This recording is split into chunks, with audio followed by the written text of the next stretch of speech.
Okay. I wish that I could I could talk crap and just so you know, I don't worry about the intros. We'll throw Battlefield of the Mind. You Okay. learn on the battlefield. Listen, we have intros. Randy, thank you for that. Anyways, hanging out with Dr. Saperstein. Yeah, you were just saying how you had your podcast and I was worried about doing it alone, and that's why I was like I was going to lean on somebody to do it. I did the same thing with my first book. Oh, Same thing. okay. I did the same thing on my book. I wrote Everything is a Choice. And when I built that, I even have a fear chapter in there, which now I would, rewrite a little bit. But um, when uh, when I did that, I reached out to Dr. Orrin Cox, PhD, and he was a friend growing up, one of my good buddies growing up. And I was like, listen, I've written this book, I have all this together, but I need to have like someone with a PhD on this book. I need to have somebody out there who has a thing. I don't know if who would listen to me, because back then I had to face doubt. I didn't know how to beat it. And so I was like, can you just come into battle with me? And he was like, I mean, I'll read the book. He read it. He's like, this is pretty good without me. I don't think you need me to be on this. I'm like, you have a PhD, Right. add some pages to this. And so he's like, fine, fine. So he had like 10 pages of the thing. And, we co-authored it 10 at that point because he's like, fine, I'll throw in a couple tidbits. Fine. And I'm Right. like, that'll make all the difference. There's a PhD on my cover. That did not make a difference. Nobody cared because he was like, if whatever sells, sells. He's not really a part of what we're doing with the thing. And it didn't make a difference at all because when it came down to it, nobody really cares about that stuff. They're like, does it work or does it not work? That's all I care Right. about. Right. And so Sure. that was where I found the same answer. It's like, you know what, doing it alone, that I actually didn't need anybody to help me out with this. I got Right. this. But I do love that we're gonna I'm actually very interested in getting into fear. And I have a question for you. Because Sure. you're a doctor on fear. You've written on fear. What's the name of the new book so everybody knows what to get? It's not out yet because my former partner and I were doing it together. And, Oh. so we never completed the book because I wanted to start a podcast before the book was done. And I've been enjoying the podcast so much that I don't really care as much about doing the book as I am I love doing the it. podcast. And I don't want to bug my friend Kim to do this. I may take it up myself again at some point, but really, Well, I send just it want out to people to Dr. listen. Orrin Cox. I got you. I'll send it out to him. He'll write some pages in there. You're good. Yeah, I He'll do the just want same thing I people, did. right. I want people to listen to the Fear Me Out podcast because I've been told over and over again how helpful it is.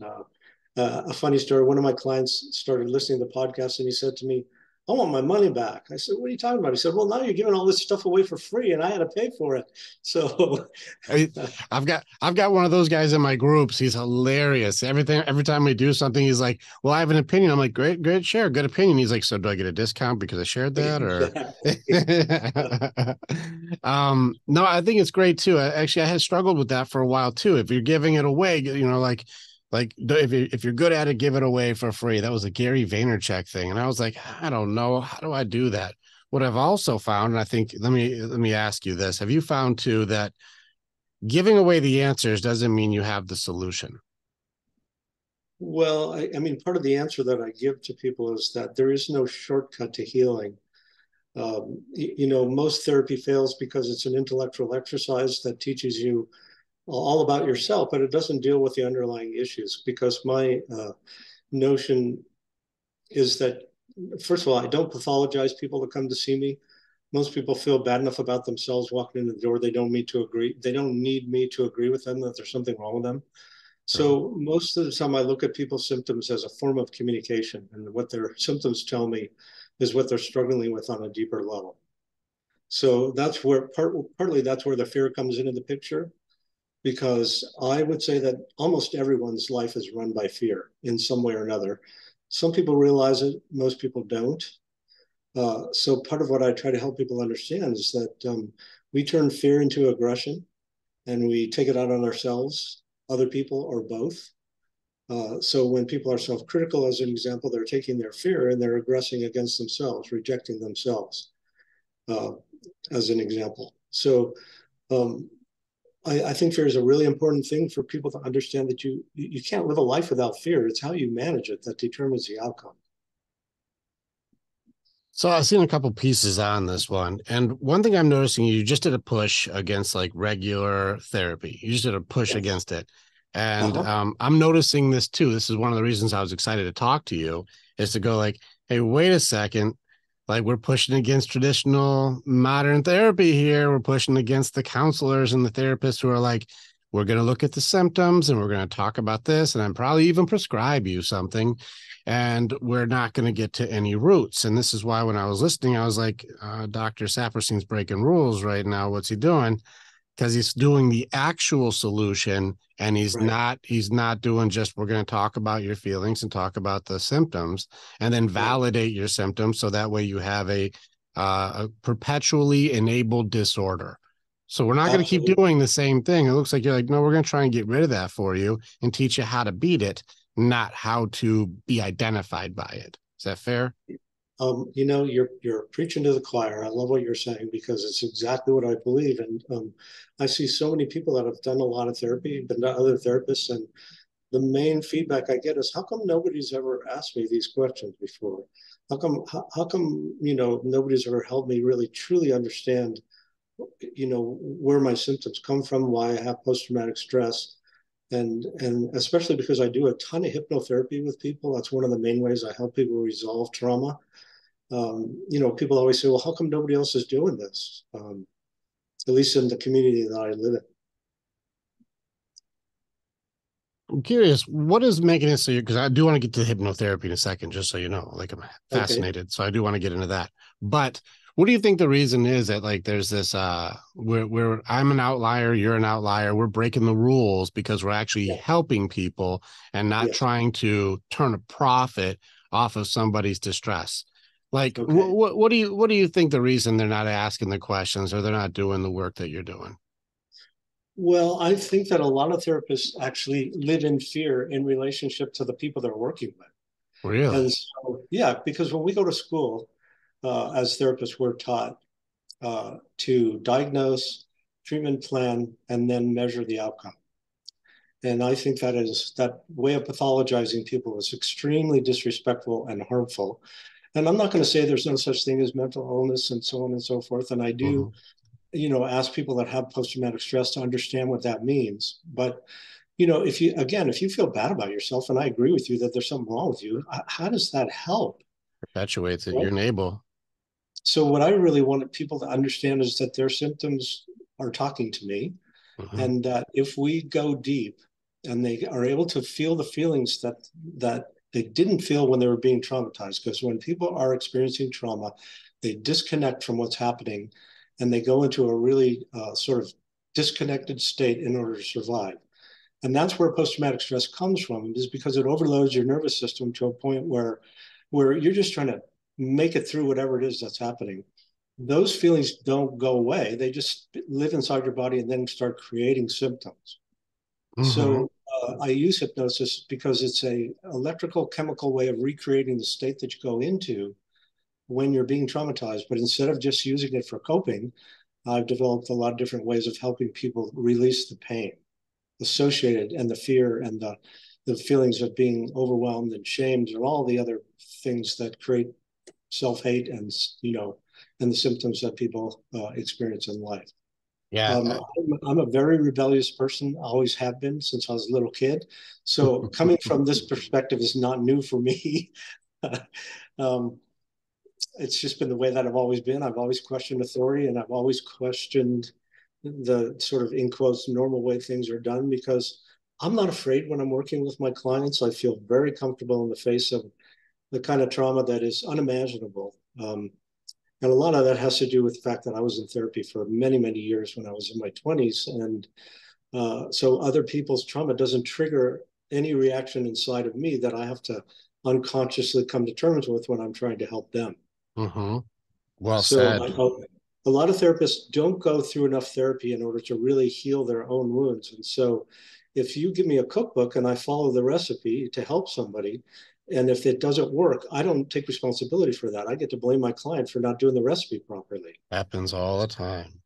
So that's why it's really disturbing to me, because I think it's disrespectful. And I don't think that, generally speaking, that it's helpful. Most self-help books, not all of them, there's some that are really good, but most of them are not designed to help people that read them. They're designed to help the author that wrote them.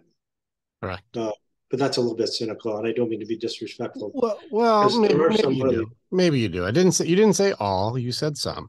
yeah, So there are, and there's a lot of them out there too that are really good at identifying problems and seeing what's yes, wrong, but their solution is totally off, and it right, just throws people even further into disarray. And so, like, the intention may be good, but the delivery is it just creates new curses. right. Because if you think about suffering and human suffering, most of it is a result of being either neglected or mistreated.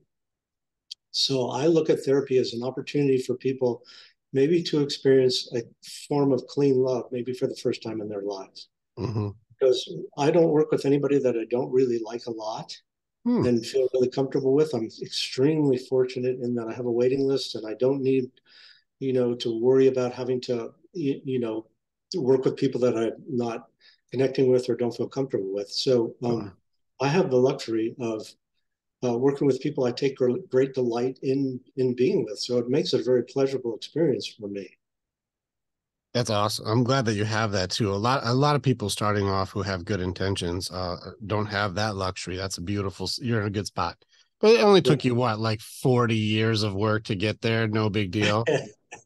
I've been really fortunate. Santa Barbara is a very unique place in that there's a lot of wealth here, and I don't take any insurance from the medical industry, so it's a fee for service practice, and this can only happen in an environment like one I live in, because there's so much wealth here that people don't even blink when I tell them I don't take insurance and all that sort of thing. But that's, again, one of the reasons I started my podcast, because I thought, well, there's a ton of people that I can help, maybe not as directly as I would if I saw them in person, but at least I can help them understand what to look for uh, when they're looking for a therapist. Because I've done 3 or 4, 5 episodes on what a good mental health professional looks like and sounds like. So Mm-hmm. doing my best to try to help people get the help they need. I love it. I salute you as a warrior because you're warrior talking right now. This is one thing I like is we Thank challenge you. everything. We should. You Absolutely. should challenge everything. We should be asking questions. We should go against the grain. Absolutely. And so I do like that. I want to go back to the recipe. The people, when Okay. I say they're reading the map they got from school, they didn't actually do the work. And so what I'm noticing is an emergence of people who do seem to fall more into what would look like holistic teaching versus medicating people. And they get Right. more into like there's a lot of people who, even with who I work with, who are getting off of medication. To be very clear, I don't take them off medication. After we Okay. rip the roots out of what it is that they have, like if we beat their anxiety, we've tore their fear out of them. And they're like, now we've got this under control. This isn't an issue anymore. I don't need the medications. They're really not helping me. I don't need that because I'm not afraid of this stuff anymore. I'm not worried about that. When I'm watching people go like, I think I'm going to talk to my doctor. I don't think I need this anymore. What we're doing is working to the, like, I don't need to be medicated. And Right. that's something that I'm finding that more and more people who have been beating it are finding that it wasn't medication that beat it. It was changing my beliefs and changing my mindset and changing my training and my perspectives on how it works. And I'm wondering if you're finding the same thing or if you're like, no, everyone should get medicated and I will take that paycheck. Well, first of all, I'm not a psychiatrist. I'm a Hmm, psychologist, so I can't prescribe medicine. agreed. But I do believe that part of my role as a mental health practitioner is to help people understand that some symptoms are directly related to an imbalance of brain chemistry. But Mm-hmm. that's a portion. That's not everybody. And It's very so many, small. right. I have a And test for you too, just for you to challenge my test. Okay. you have a what? I have a test for that to see whether Oh, somebody okay. would be one of those people or not. But I didn't mean to Right. interrupt your thought. I just got excited. No, no, no. It's okay. One of the main reasons I refer people is if they suffered a head injury, as an example, Fair enough. uh, because when you suffer a concussion or have some type of brain injury, it does disrupt neurotransmitters, and I think a lot of people actually could really use a rebalance for 6 months or so. Sure. And most neurologists and people that treat them don't even think about that part of their healing process. So, but again, we're getting a little bit off the subject. Um, I also live in a fairly liberal community. A lot of people are now microdosing and Correct. in the community and using hallucinogenics to have healing. I'm talking like It's, psilocybin, or you're going more yeah, into yes. MDMA. Are people social dosing MDMA? Well, I'm a little nervous about MDMA because I've done a lot of reading about it, and it is a neurotoxin, Sure. and that people that take a lot of MDMA are prone to getting Parkinson's disease, and that's not something that you want to have happen. So, I think there's bad versions of it then, because I've been researching it a lot too, and I haven't seen that. Well, I mean, of course, anything without extreme, like some maybe go to extremes is going to be like, right, because doing anything in a safe way or a healthy way is going to have. yeah, But even yes. aspirin, what happens if you take too much aspirin? Well, I can't take any because it hurts my stomach. So Well, yeah, yes, well, that's exactly yeah, it. It's totally yeah, over the counter, but if you have too much, you're dead. So I mean, like it's still yeah. there still has to be some sort of like at least with balance. But I haven't seen anybody who uses it at least mildly correctly have any Parkinson's symptoms. Is that Yeah, I'm talking about it in the extreme. People that use of it for course, free on a regular basis and all yeah. that sort of. In high doses, you'd have to be hero dosing often. But Yeah, that's very, it seems like a more rare thing, even in the community I've talked to with people. They're like, no, you don't do that. That's bananas. Like, but yeah, it's not a good idea. psilocybin doing social dosing has had, Uh, like, I've seen only positive results so far. it is. And I think it's a miracle for a lot of people. agreed. I know people that actually grow their own in their stairwell at their house or whatever to make sure that it's pure and clean. Correct. There is a fellow that I refer people to on a fairly regular basis who's an expert on the different varieties of psilocybin so that they get the right variety because some increase anxiety, some decrease it. I mean, again, I think you just have to have an open mind and get a lot of education about whatever it is Of course. that you're considering in your healing journey. Just curious. Would you be willing to put his name and promote him? Or is he like, don't tell anybody about what I do? Because I just did a podcast with a guy in California who's in LA area. You know, I would rather that I put him in touch with you. Fair enough.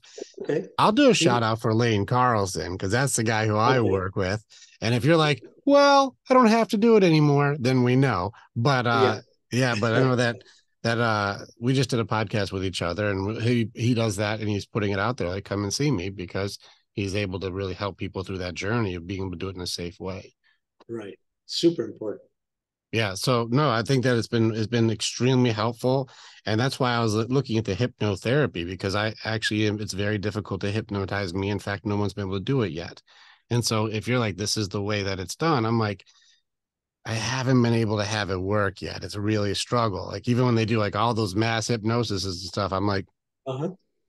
I don't think that happened on me. Like everyone else is like passed out or something, Yeah. and I'm like, I should I pretend? I don't Yeah. like, Well, you know, I will be honest with you. I think that hypnosis is very much misunderstood, and that it's actually quite simple.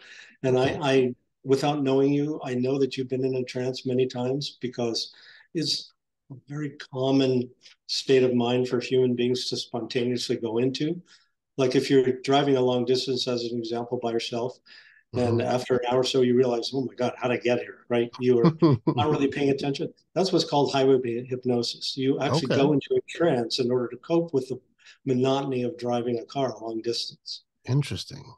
So most people that say, well, I've never been hypnotized before, actually have experienced it. They just didn't know that that's what it was.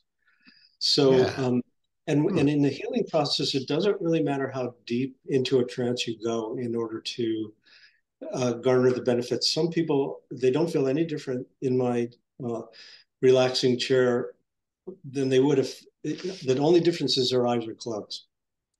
But the healing potential is the same whether you go into a really deep trance or whether you're just in sort of a relaxed state, Really? because it's your intention of connecting with the pain and the fear of the trauma that you're dealing with, that your mind has a template that's built into it to dictate where you go and how you go about healing. So That's really what we're doing is tapping into something that already exists inside of you. mm. I never heard it that way, and that's helpful because like I'm thinking I gotta be like and act like a chicken, like, bark, bark, bark. You know, people Exactly. get like Yeah. that point. I'm like, That never Not happened like to that me. at all. Yeah, I've never had one of those things. Do you mind if I tell you just a Sleep. real? Could I tell you a quick story that it kind of illustrates the point? Sure, Um, please. there's a man who went to Africa and he was studying predator and prey relationships, and he was filming cheetahs going after, I think it was impalas, whatever they eat. And what he noticed is that sometimes when they're racing across the plains really fast, all of a sudden the impala falls over and it appears to be dead. Cheetahs don't eat anything that they don't kill themselves because they're not equipped to deal with anything but live kill. So, like most cats, they stop, they look down, they see that this animal appears already to be dead. They bat it around a little bit like cats do. I'm assuming what they think inside is, oh, I can't believe this, that I think I was going to eat a minute ago. And they wander away. And then he kept the camera on the impalas to see what would happen next. And what happens next is that the impala starts to tremble, and its nervous system then releases the trauma after a few minutes. The impala gets up, looks around, and goes, I can't believe I'm still alive, and wanders away, and it's just fine. Well, what he did was interfere with the trembling response to see what would happen. And it turns out that the impalas don't recover. They become super hypervigilant and what we would call having post-traumatic stress. They're not able to function. And so they get consumed really quickly because they've not been able to discharge the trauma from their nervous system. That's So amazing. I've heard people say the trembling is actually a system that people have tried to use or see if yeah, that works as an outlet, but I haven't yes. heard the second part where it actually induced a form of post-traumatic distress on them. Well, it releases the trauma to Right. tremble. And human beings are obviously we are prey animals, and so it does help to tremble. But that's not enough because our cortex also has to be engaged in the healing process, and that means we have to engage in a dialogue and an understanding that animals don't require to heal, right? The impala doesn't go, oh my God, that was so messed up. I can't believe that guy almost ate me, I feel whatever. like I'm still being chased. Yeah. Exactly. Yeah. So, uh, I just found that to be really fascinating because I do see people tremble a great deal, sometimes in hypnosis as a way of their body releasing some of the trauma. That's amazing. Okay. Yeah, I don't do a trembling system, so that's amazing to hear that that's like because I've read about it, but I've never used it and I don't Right. use it myself. Also interesting, I'm not going to slide by that you said we're prey animals. Hold on a second. Are you saying that like the most dominant species on the planet at the moment right now because of our big beautiful brains are prey? Yes, because if you look at your fingers and you look at your teeth, you do not have claws like prey animals do. I mean, like predators do, and you don't have big giant eye teeth. So the Mhm. reason that we have become predators is because we live in fear. And we Interesting. I use our love that. brain power in order to dominate as a way of compensating for our vulnerability. Okay, I gotta say I love that. That's fantastic. I gotta say I love it. Okay, so yeah, we're we're bunnies with guns, is what we are. Yes, and if you think about them, most mammals live in groups. Most Mhm. prey animals live in groups, right? You don't find monkeys in condos living separately from each other. Right. They live all over each other. The only ones that are excluded from the group are the adolescent males, which we all know, no offense, are a pain in the ass, They are. and It's their and the job. sick, Yeah. right? But all the rest of them live together because the closer they are together, the less likely they're going to be preyed upon. That's a great catch. Right? It's only us human beings who have adopted the false notion of independence that live in fear all the time and have to be fully armed and dangerous because in reality we are really vulnerable as human beings. So part of what I try to help people understand is that dependency is not a weakness, it's a strength. If you Hmm. acknowledge it and you don't spend your life fighting it. It's so funny that the terminology would be what people fight because even with our guys, like even when I teach, I teach men. I have the men's group for the Warriors Way. I work with men across the world, and Uh-huh. we talk together. We're stronger. Like we all balance each other out. We teach each other in the weaknesses. Like we're always stronger together. There's nothing you can't beat us together. And And it's it's because funny you that depend on we don't call it dependency because guys will be like, oh no, I'm not it. dependent. I'm not dependent.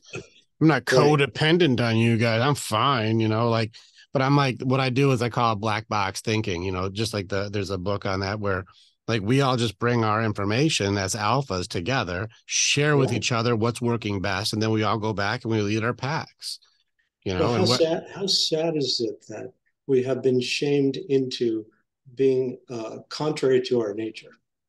it's interesting that it's sad that I would say some are accepting the belief because the guys who I'm with, I'm like, we reject that belief. Together we are stronger is different. But you're right. Guys are being shamed into isolation because how do you beat the alphas? Well, Right. you make them beat themselves. Well, think about when Reagan was president. His stupid notion was peace through strength, right? There's no peace through strength. There's It's peace through like cooperation and it's admitting like that. today's strategy: peace through hate. Well, I mean, of course, it's been that's taken to the an extreme. But that's think the about the path. people that. But think about the people that propagate that are the most damaged, weak, Super uh, terrified. mentally ill people that live on our planet.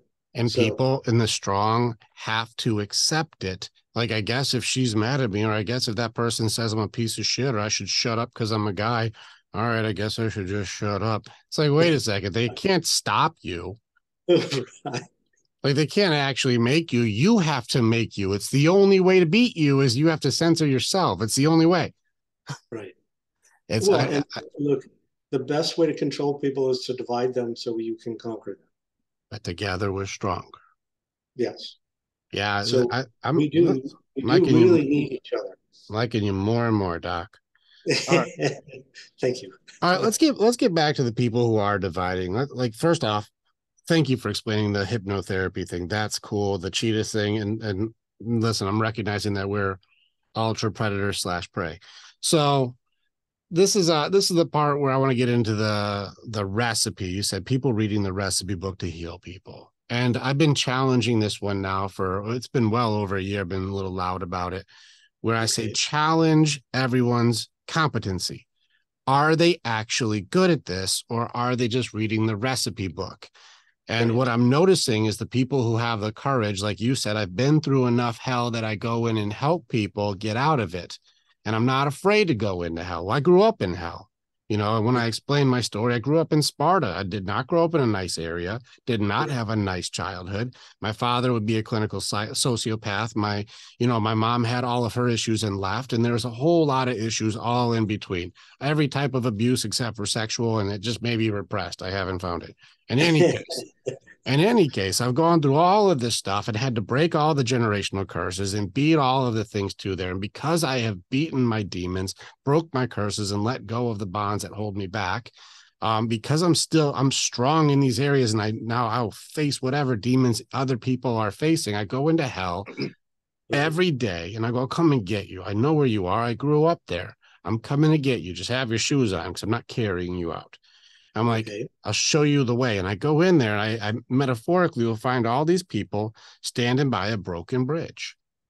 And I'm like, what are you guys doing here? They're like, well, this person who's got a book out and they did this thing and they got a plaque on their wall. They said, what I need to do is I need to go over to here. There should be a bridge that you go over, and that's the way you get out of hell. And I'm like, hasn't been a bridge there for decades. You guys are standing. What are you guys talking about? Well, the Right. guy with the degree said that there's a bridge here, and I feel like I'm a piece of shit because I'm letting him down. I'm not doing a good job. I'm failing in everything. It's just reinvigorating how shitty I am as a human being because even the guy with the book is saying, here's what the right thing to do. And I can't do it. I can't get across. There's no bridge. And I must have fucked it up. Did I destroy the bridge? And I'm like, this has not been the way out of here for a long time.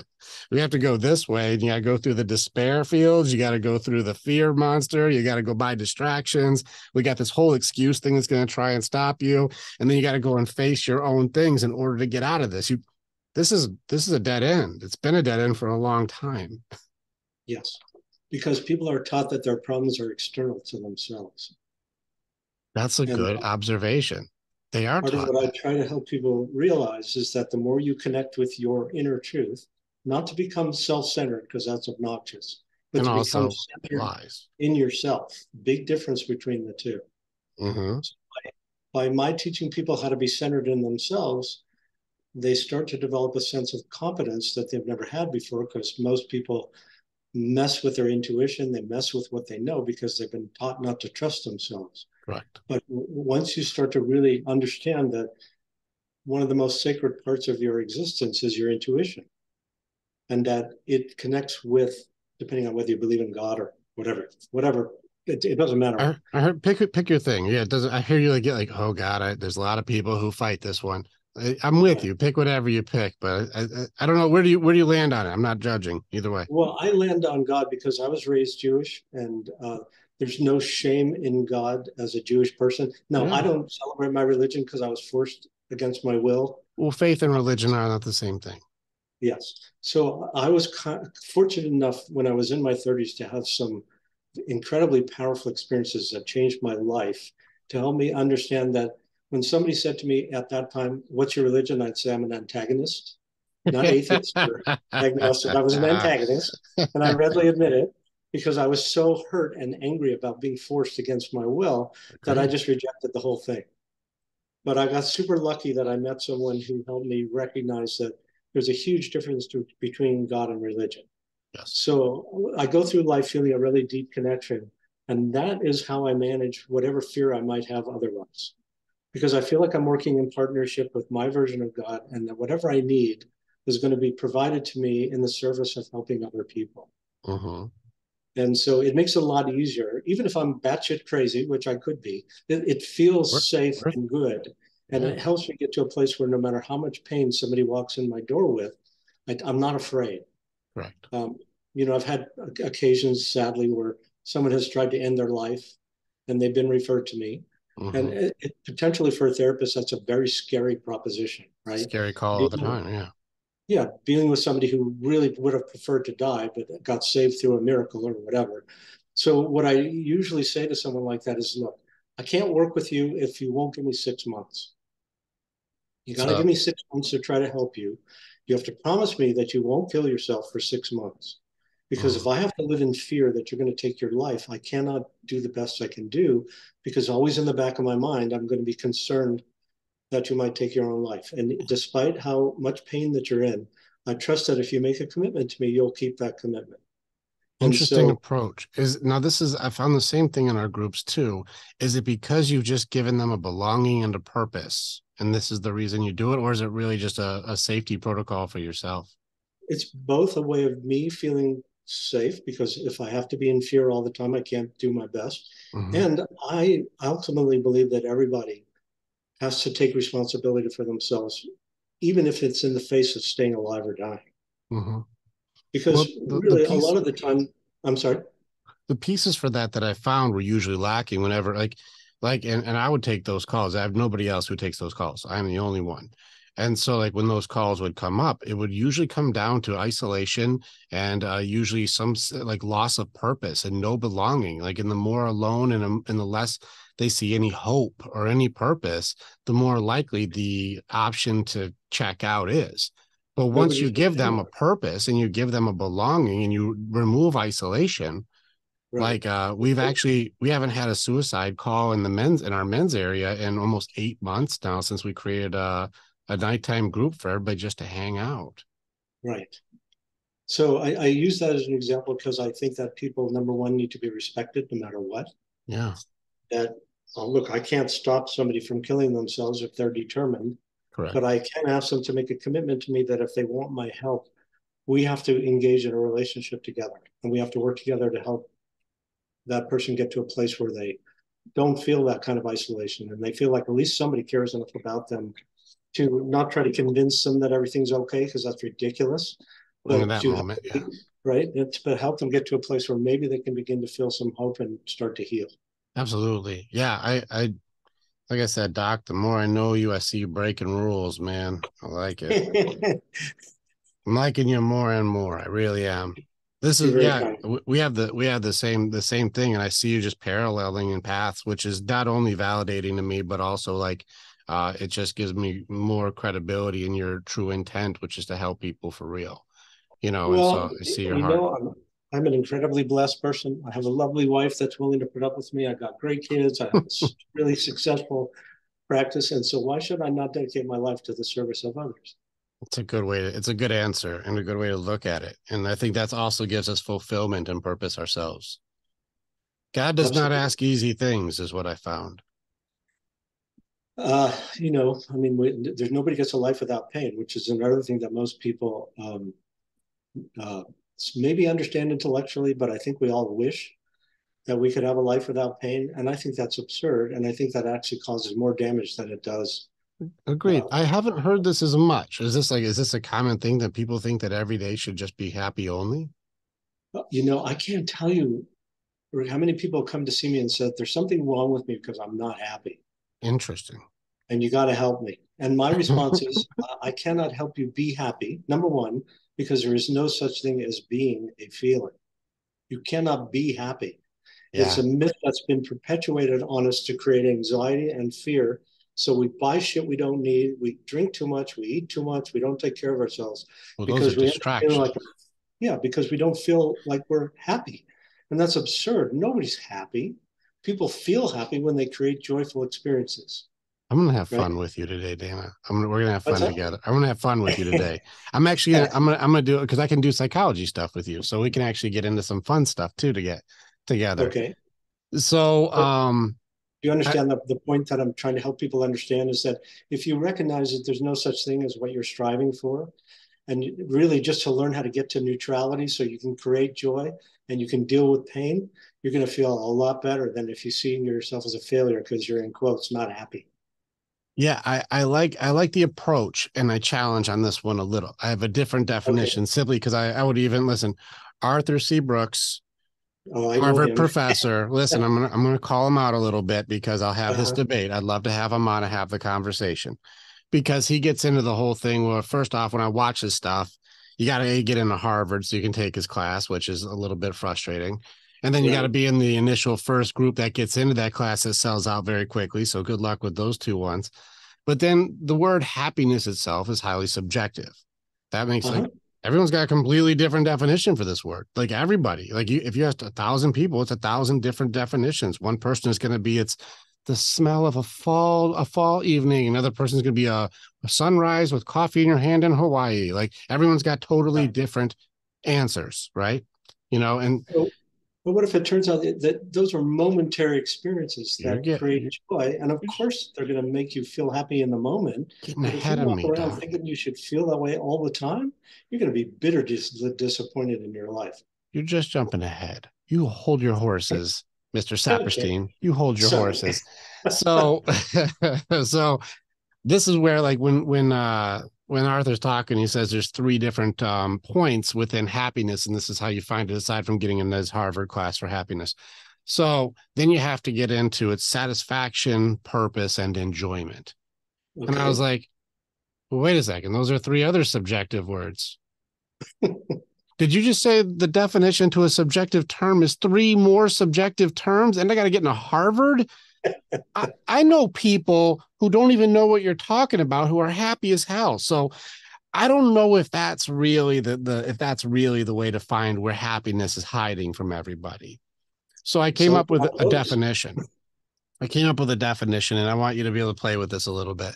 The Okay. definition is the awareness of the blips in life that are found in nouns and verbs. And so I'll break it down for you. Yeah, please. The awareness of the blips in life that are found in nouns and verbs. Sounds pretty stupid at first until you break it down. First, awareness is you have to see it. If you don't know it's there, you can't make a decision that you don't know exists. So you can't see it. You can't go, oh, is that it or not it? You have to see it first. So first, awareness, raise your awareness. Second is what's a blip? A blip is by definition a temporary moment in time. It is not meant to last. It is designed to come and then go. Even the very core word for happens or happened or happiness, hap itself is by definition means temporary. So it means it's not supposed to be forever. And then Right. life is how we measure time. This is in my timeline, in my life. And so it's a temporary moment in our life that's found in people, places, things, or something you love to do. Sure. And so we look at these things and people go like, well, what am I looking for? You're in blips or surrounded by blips all the time. It could be your favorite coffee cup. It could be a holding someone's hand. It can be a hug. It could be a high five. It can be a conversation. It can be doing an activity. It can be you're surrounded by things and people, or, you know, the nouns or the verbs all the time, and the options all the time, to be able to raise your awareness that you're surrounded by blips that are not going to last, and they're not meant to. We complain about our kids being too loud when they're laughing, or we complain about, like, you know, oh, well, it's too hot outside. It's like, you have a beautiful day out. What are you talking about? Like, do something fun and play with the water. Like, we're surrounded all of the time with blips that are not going to happen. In fact, Doc, you and I are in one right now. I know. I was going to say, I'm feeling happy now because you and I are having fun together. We're in a blip right now. And this day, right now, it is 7/26/23. This day will never, ever, ever, ever happen again. It will, this day, time will never happen. This is the only one. And I get to have this time with you right now. I'm in a blip at this very moment. And if I have the awareness that I'm in one, it makes me appreciate the frailty and the very temporary nature that it is not supposed to last forever. And that's what makes it so beautiful, is we think it's supposed to always be, but by definition, blips are temporary. So that means, by, like, I'm agreeing now with you, the good is not as good without the bad, but if you know what to look for, you can always find the good. Certainly more than most people recognize. You know, it's funny that you mentioned Arthur Brooks. I wrote him a note. Yeah, you told him to. And You're like, wrong, Arthur. no, I said, Arthur, would you consider the idea that what you're promoting isn't real? Look at you. That's my dude, Dr. Dana Saperstein. That's my guy. Exactly. Well, would you consider maybe changing your definition so that people can actually achieve what you're asking them to? Look at you. I'm liking you more and more, man. Look at you. I got no response. If we ever get this out there to him, if somebody sends this to Arthur, he's gonna be like, these motherfuckers. He's gonna Well, yeah, because he makes a lot of money selling happy books. I have one of them. I was like, what is he talking about? So I was like, I had to challenge his definition that it was enjoyment, it was satisfaction, and it was purpose. And while those may be in there, they're too subjective for people to grasp onto. And you got to take an entire semester to figure out what you're even getting after. It's too complicated for people to find happiness. And seriously, it's everywhere. It can be, I love this container. It keeps my drinks. I love raisins, and they're right here. But these will be gone when I'm done eating them. They're good, but they'll be gone. Like, we're surrounded all the time by these beautiful things. It could be pet your dog. You got a dog. Like what a beauty. You're in blips. They won't be there forever. Neither will we. And it's beautiful, the time that we have together. If you don't see it, though, you're going to turn your blessings into curses. And you'll say that the things that are good aren't good enough, because your filters that you have and the belief systems you operate under are just turning all of your good things bad. And the belief systems are at the core, which I do want to get to a core belief that you say everything is connected to fear. And I do want to get into that a little bit, because I don't know if I completely see all of it, but I do see parts of it. Well, do you mind if I just comment really quickly on what you're saying? Oh, yeah, please. I think it's incredibly important. What I have found more than anything, is that what determines the course of a person's life is how they feel about themselves deep down inside. And I know that sounds rather simplistic, but I can't even tell you how many people I meet that mess up the goodness in their life because they don't believe they deserve the goodness that comes their way because of how much shame and mistreatment or neglect that they've suffered as children. So part of what I'm sorry, go ahead. You're correct, Amundo. And I know that people don't often grasp the power of the simplicity of what we say, because the simplicity is where the true brilliance is. But this is one of those things where you just set a sentence in 5D and people can only see in 3D. And so they're like, they're like, oh, okay, well, that's pretty simple. It's like, go in the layers and you're going to realize your entire core belief system is the filters that you see the planet in. And all of the things are going to be no different than a rose-colored glasses statement where you can only see everything a certain way, where all the red flags just look like party flags. And you're not going to notice that you're actually in a world where you're creating your own belief systems around everything because we add them to them. Everyone's Well, racist if you're racist. Everyone's well, sexist if you're sexist. Everyone's, stupid if you believe everyone's dumber than you. The way we look at the world becomes the world. well, and that's an extension of how you feel about yourself, depending on how you consider reality. I think that what you feel is real. And I think that you were given a brain to decide what to do about how you feel, not the Yeah. other way. Which then gets into the one, this is, I love hanging with you already, which then gets into, well, then what is truth? Well, I think that reality shifts on a moment to moment basis. And that's a frightening concept because it means that without faith, it's really hard to feel safe. And then fear comes into the picture and runs your life most of the time. If you think about how most relationships are run, they're run by fear, whether it's a business or a personal relationship. If you work in a business, you're scared you're going to get fired if you make a mistake. If you're in a relationship, you're afraid you're going to get rejected if you appear to be foolish or whatever it might be. And most people are brought up to change who they are as children because who they are is inherently not accepted by their family. And it doesn't mean your family doesn't love you. It's just that their That's way their of living person. in the world may be contrary to your nature. And your nature may be to be a really deeply feeling, really sensitive person. Mhm. And that creates a whole another level of pain and suffering if you're a very sensitive person by nature. Correctamundo, because it goes against your warrior type. Some people are heart side warriors and they're taught they have to be thought or body side warriors. And it's like, hold on a second, follow that intuition of yours, follow your Right. instincts. It's beautiful what you have. But if you suppress that, that turns into a whole nother expression. But I'm going to get back then without faith, you said we have to have faith, but does faith require evidence in order to become a belief? Well, if you're a cynical person like me, the answer is yes, I because love I'm it. a hard sell. But then how can I say that I'm spiritual if I can't see spirits? Well, because I have experiences every single day that reinforce that my faith is well placed. But that's because I live with a constant need that I'm willing uh, to be honest about that. I need reassurance. I can't Why? live without that. I don't want to live without it. I want to feel that connection all the time. I want to feel like I'm not going through life on a spiritual level by myself, and that I have really and truly completely surrendered not to give up my free will, but to recognize that I'm so much stronger in that connection than I would be trying to go through life on my own. Now that's the correct answer. I have the same answer that you do. I found that too. But does faith then, at that point, saying I surrender to something more to me and it makes me feel stronger, does that Yes, require evidence in order to be to me true? it does. And now what's the evidence? Because I can't see it. Well, I can see it and feel it on a fairly regular basis. I mean, That I can give you, doesn't sound very cynical, Doc. It doesn't sound well, cynical at all. well, you want me to give you a couple examples?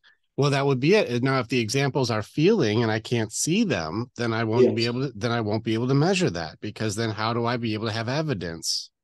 Well, let me give you an example of what I'm talking about. When I was 45, which is 20 some odd years ago or more, I went to go surfing with my friends, and I got to the beach before they got there. And I don't know how much you know about surfing, but when the waves are perfect and there's nobody around, that's like pure grade heroin for free, right? So I get to the beach and I'm standing there, and the waves are stunningly perfect. It's a beautiful January day in California with the sun shining, and I'm standing there looking at the waves, getting ready to put my wetsuit on and go surfing. And I start hearing this voice in my head screaming at me at the top of my lungs, "Don't go in the water by yourself." And I'm thinking to myself, screw that. This is like, how often do you get here when there's nobody around? It's absolutely perfect. The waves are stunning. My friends will be here soon. I can go, but I can't even tell you how loud that warning was. It was really truly like somebody was standing next to me screaming, "Don't go in the water by yourself." So after getting hammered for about 10 minutes, I thought, okay, I'll wait. So I waited about 20 minutes. My friends and I were all together. We put our wetsuits on, paddle out in the water. 10 minutes later, I have what would have been a fatal heart attack in the water. So I would have died if I didn't listen to that voice, for sure, because I barely survived anyway, despite the fact that my friends were there. And I live with heart damage as a result of it. But I'm only here because I listened to that voice. Yeah, I'm glad you did. I'm glad you did because Well, I'm enjoying this conversation. So I'm glad. yes, I'm you sure really, I'm selfishly enjoying hanging out with you. So I'm glad but you listen to that voice. I've had many experiences similar, maybe not quite as dramatic, but I've almost died 4 times in my life already. And only through, in my mind, the grace of God, I'm still here. Well, So those are more likely near life experiences. Look at you yes, living yeah, living to the fullest that just woke you up. yes. So again, and then I have minor experiences every day Hmm. that Now, confirm that my faith is well placed. Now, this is where it's tricky because I have a lot of things too that coincide with what you're saying, but I also have guys who Okay. are repressed spirit side. And they're like, I can't connect with these stories. I can't Right. understand what you're talking about. How do I find? Uh-huh. I want surrender. I'm on mind body. Surrender means quit and fail. That's not what surrender means. But No. spirit and heart side, surrender means 10x strength. And nobody Right. understands it if you have a suppressed part for that. And a lot of So that isn't does that go into religion too, where like that was beat into them instead of being able to open up to. well, isn't that why you and I are doing what we're doing is to try to help people understand that Oh there are yeah. many different ways to approach life besides the traditional path? Yeah, that's what we're doing. We're breaking rules in this conversation, which some people are loving and some people are raging out right now. And I'm Well, good but either way. I'm not in a popularity contest either. I hope they're triggered because they're finding something in them to work on. Yes. And again, my wife gets mad at me a lot because if I love you and I care about you, I'll do anything for you. But Oh, if I don't necessarily know you or I don't respect you, I can give a shit what you think about me. And she gets mad at me for that. that's interesting. Why would she is she a type three? Is she like the achiever type where like it's really important to read the room? She's an angel. She was a hospice nurse for most of her career, but she Okay. was also brought up in a family where external validation is more important than internal knowing Yeah. yourself. So Yep. she's done a lot of work to get to a place to, love herself. But that kind of training is hard to disconnect from. The achiever type especially is really difficult to crack through because emotions get in the way of progress. Yeah. But when you're brought up in a Jewish family, there's an unhealthy sense of entitlement that Hmm. Yeah, that, I hear what you that did can there. often be a I part see of what the you equation. see what you So did, father-in-law. I see what you did there. yeah, so learning some humility. Okay. Did we just display like heavy ego and like be humble, stupid?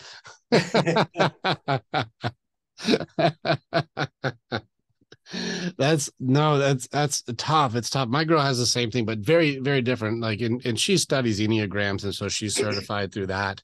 But she's a type three, the achiever type, and Yeah, that's a very like even it's ironic because it's on the heart side for the external validation, but it's the one on the heart side that represses the heart in order to operate. And right. so it's very interesting that they need and crave the validation of their achievements because being a champion or being the best or winning is so important because that's how you get love, even though it's actually a block from love. It's Yes. ironic. It's a very tough It curse to relates it break. all. Yep.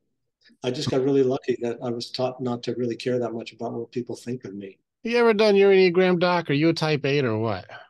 And I don't really know how to answer that question because I've never really explored it's those it's concepts. it's a great tool. So Myers-Briggs is how we Yeah. operate, Uh-huh. but the Sure. Enneagram is why we do what we do.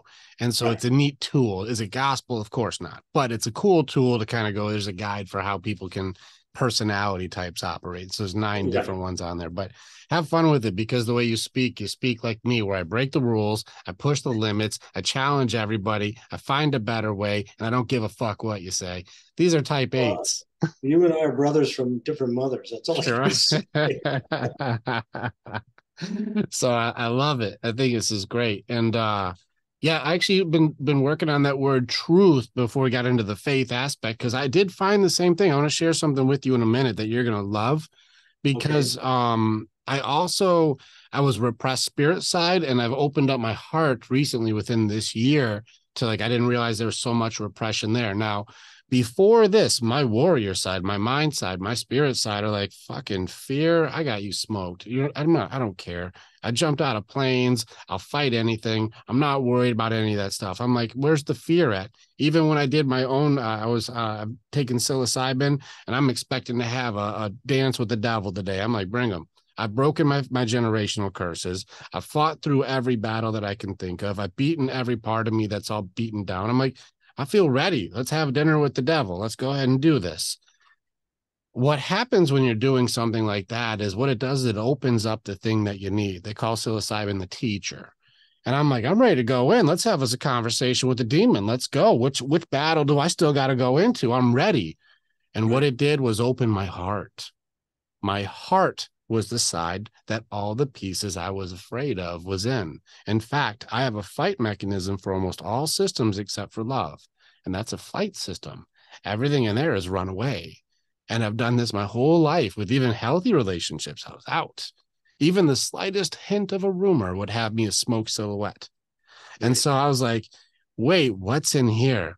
Heart side had a bunch of repressed fears. My body side, if my girl's like, I'm leaving you, I'll be like, I'll pack your shit right now. I'll see you. I'll be gone in a week. See ya. My heart side is, don't leave me, babe. I would miss you like crazy. This part of me that was repressed, and I heard you talk about most men where we repress that and we shoot it into anger. I have found the same thing, which also did go into the shame stack, which we'll get into too, because guys shame and women blame is one thing I've also found when I work with both groups. They start off and we have to break these curses right away. Like, hey, that's not the group for that. But what I found was that part of me that was closed off, that had the fears, was in my heart side. My mind can rationalize. My body has no fear. Let's go in and do the action. And my faith says I can handle all things. God's with me. I got it. Right. But my heart side is terrified. I didn't enter child work. I'm like, what are you talking about? There's no kids in the gym. There's no kids in the library, no kids in the church. What are you talking about? Yeah. Go heart side. And I'm like, damn, there's a little kid in there that no one wanted to play with. There's a little kid in here who's got to hide his bruises when he goes to school. There's a little kid in here that's all messed up and nobody's loving him. There's a little kid in here who's been left by everybody. There's a little kid in here who's never been protected. There's a little kid in here, this little guy. But then there's also the romantic who is just the most depressed part of me I've ever found. The guy who's been brokenhearted over and over and just abused, by woman after woman, which made me then lower my appreciation for women because they've done the most damage to me. Sure. And I was like, damn, look at what's in here. This whole section is chaos. Here, I found this box. I was like, what's in this box? And it's just a bunch of shattered pieces. I'm like, what is this? I'm like, that's your heart, dude. It's like, oh shit. This is all busted up in here. And there's a ton of fear in this area. So before I would have challenged, there ain't no fear in this thing. Bring it on. Fear of death, I'm not afraid of dying. Right. Fear of being alone, I'm not afraid of being alone. I love it. I love my alone time. Fear of whatever. Give me the fear. I'm like, fear of jumping out of a plane. I jumped out of a plane. I've done it. Let's go do some stuff. Let's go get in this. Go in the jungle. I've been in the jungle. Let's go do stuff. Right. But then it started getting into the heart side, and there's a whole bunch of stuff in here that, like, this area is not equipped. This area does not have the defenses. The armor is not strong here. This dude, this broken-hearted romantic, cannot take a hit. He is not. He's my Shakespeare in here, and this guy is tragic. Yeah. So then I started finding fear pieces. So I would have challenged. Fear is at the core of how we make our decisions. I'm like, I don't think that's true until I just cracked the shell on this side. And then I'm like, well, maybe, Doc. Maybe.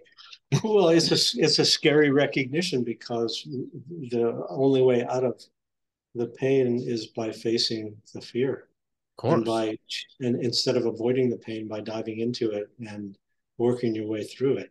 That takes a lot of courage, in my opinion. And fear hates courage. I have a theory that fear, well, all of them actually, because I read about fear, doubt, excuses, distractions, denial, depression, anger. I get into all of them. I beat them all. I'll show you. I got strategies. You'll love it.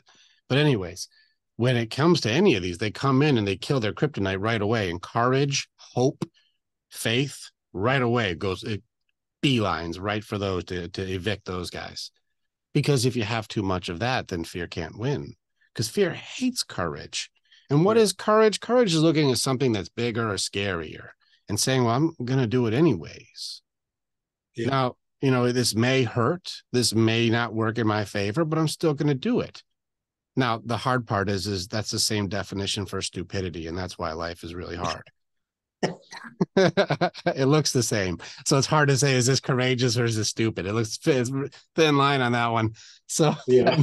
that's why life is hard. But in any cases, here we are. I know if I face something that's scary, and this is why it's interesting to me that people try and stay in their comfort zone, because if I also ask you, when have you been the most proud of yourself for doing something?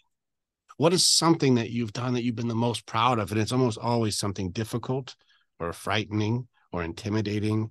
You know, give a speech in front of thousands of people, or like do something that like this, I could get rejected. This could be embarrassing. This could be, you know, a really bad idea. I'm going to ask her out and she's going to tell me, go fuck myself. And then I Yeah. will. Then so you're like, oh man, this is tough. And then you go and do that thing and you're like, man, that worked out. I feel really great. I'm glad I did that. The Yeah. most proud you ever been when you face something that scares you. So why is it so funny that we paralyze ourselves from feeling so damn good? Well, I think a lot of it has to do with the fact that the things that we focus on that scare us come from the outside. Interesting. Like danger, or do you just mean like somebody will just do something that we don't like? Well, I mean, if you think about jumping out of a plane, Well, that's dangerous for sure. yeah, and it's something you're doing on the outside. Let's go with the obvious ones, like embarrassment. Okay. Well, embarrassment has to do with how you feel about yourself, again, deep down inside. And the fact that you have questions about your value and that you're assuming that other people are judging you in a way that feels scary to you, because what if they don't like you or don't love you or don't want to have anything to do with you? Yeah, what if? What if? That would really hurt if you value that person. Yeah, if you don't value yourself and you don't know your lines. I'm with you. We do 5 weeks in the warrior's way of just know thyself. Yeah. Just tearing in, what are your values, what are your strengths, what are your non-negotiables, what's your personality type, you know, what is your default program, how high is your awareness for yourself, like what are your strengths and your operation systems, how well do you actually know you? If I ask somebody what's your top 2 values, people will be like, I don't know. I'm like, yeah, most people don't. How are you Right. supposed to create a healthy boundary around things you don't know? Well, do you ask people why they're here on Earth, like what the purpose of their life is, I or don't at get it. least? I don't get into purpose until far later, because even asking what do you want is a question most people can't answer. I actually Oh, moved what do you want until I think it's section 12. The oh, reason why is because if you don't know thyself and you don't know what you have to battle or what you have like as your inventory so far, how are you supposed to have a direction on what is it you want if you don't even know what's wrong or what you don't have? Because if you think about the programming that you mentioned earlier, well, when were we not told what we're supposed to do? Parents, teachers, coaches, bosses, spouses, you name it. They go in the military, commanding officers, and they're told when to wake up, when to eat, when to shit, when to sleep. Like, when are you not told what to do? And so well, then you go, well, what do you want? Then take into account, you got to take care of other people. If you become a spouse or you become a parent, well, then everything is, what do you want? What do you want? What do you want? And then when does it come into like, all right, your turn. What do you want? And you're like, I don't think I've had a dream actually my whole life, ever since they told me what I'm supposed to do. I told me I have to do this and I have to do that and stay here and do that thing and help them and fix this. I don't actually know what I want. one of the ways I help people kind of understand that concept is that you have a particular version of love that you're capable of expressing to the world, and it's very unique to you. So, what if one of the reasons that you're on Earth is to show the world what Rick's version of love looks like? And that if you go through life with that as a goal, is to show the people that you come in contact with what your version of love looks like. It has a tendency to help people feel a lot better about the way that they go through life, because it's not about them having something wrong with them or all of that stuff, but really most people are so lonely and are so dying for love and attention. And so if you go through life just doing the best you can to show what love looks like, it takes a lot of pressure off who you are as a person. I know it's not a magic answer, but I think it does help a great deal to shift away from making things super complicated to looking at it from a more simplistic picture, because you're good at showing your love. whether you realize it or not. You're a very loving person, and you No. show it very readily, whether you're aware of it or Oh, I'm highly aware. I do it on purpose. not. Okay, well, I'm throwing you love left and right here. I feel So, it. but I'm actually, yeah, this is actually a powerful thing you just said. And I wrote it down and help me reword it if I wrote it wrong. What does your version of love look like? Love What look does like. your version Yeah, of love look like? because And Dana's version is different than Rick's version.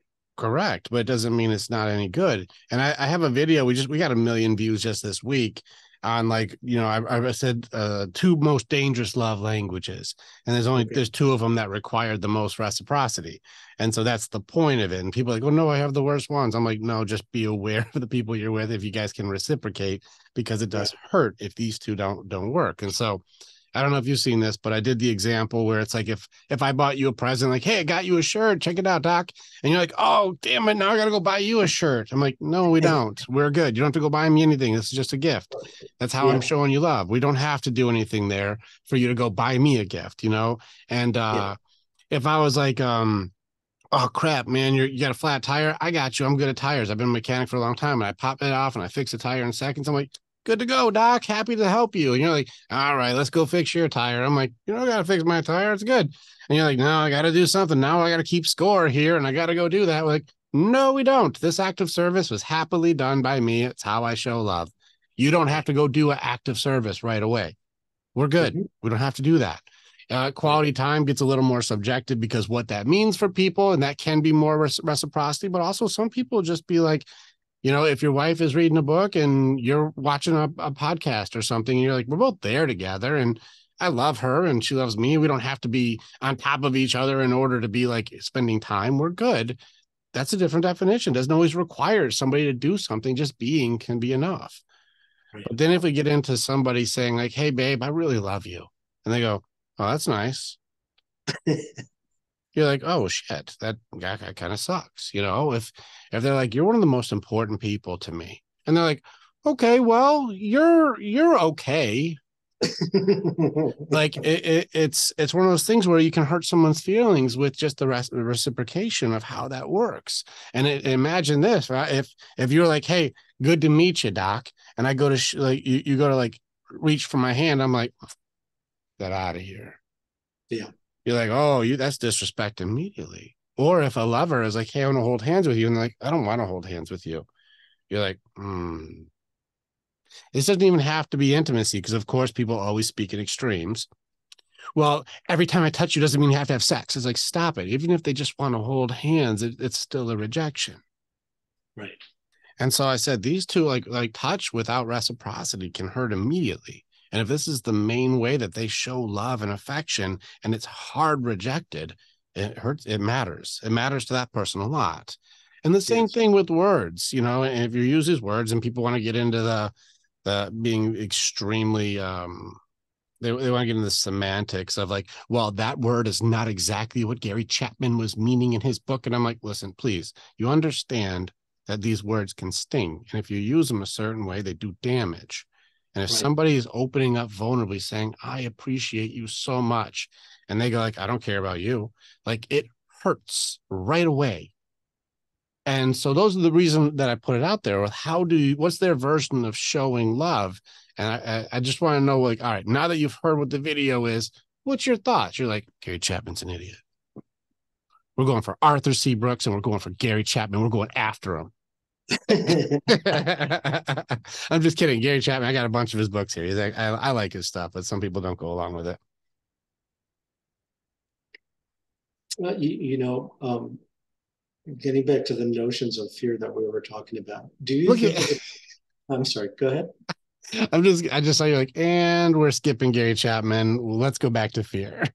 Well, I mean, I'm happy we can talk shit if you want. Yeah, which is fine. I actually appreciate your opinion. So I don't have any restrictions for you. Yeah. If you're like, I don't read a ton of that kind of material, to tell you the truth. Fair enough. All right. With even just knowing love languages by itself and without reading anything, my explanation, what was your opinion? Well, and I think it's really important that people do understand what matters. Mm-hmm. Because if we all think that our way is the way that it should be, And a lot of times people don't even realize that they believe that their way is, the way that it should be, because it makes so much sense to us. I was working with a couple earlier today, and the woman can't get enough of her boyfriend. She just wants to be with him all the time. And he needs a little bit of time to be by himself. But whenever he creates a situation where he can be by himself, she takes it as, you don't love me, you don't want to be with me.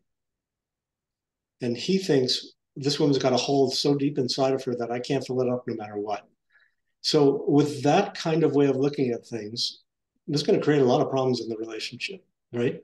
So part of what I tried to help them both understand is that their nervous systems are wired differently, and that they both come from the same place. They were both incredibly emotionally deprived as children. He learned to take care of himself by just going into his own cave and kind of tending to himself. And she just lived in deprivation and starvation all the time. So once they sort of came to understand that it's not personal, his need to be alone has nothing to do with not loving her. And her desire to be with him is not because she's empty and insatiable. They walked away with a big smile on their face because they realized they've been really misunderstanding each other on a very deep level.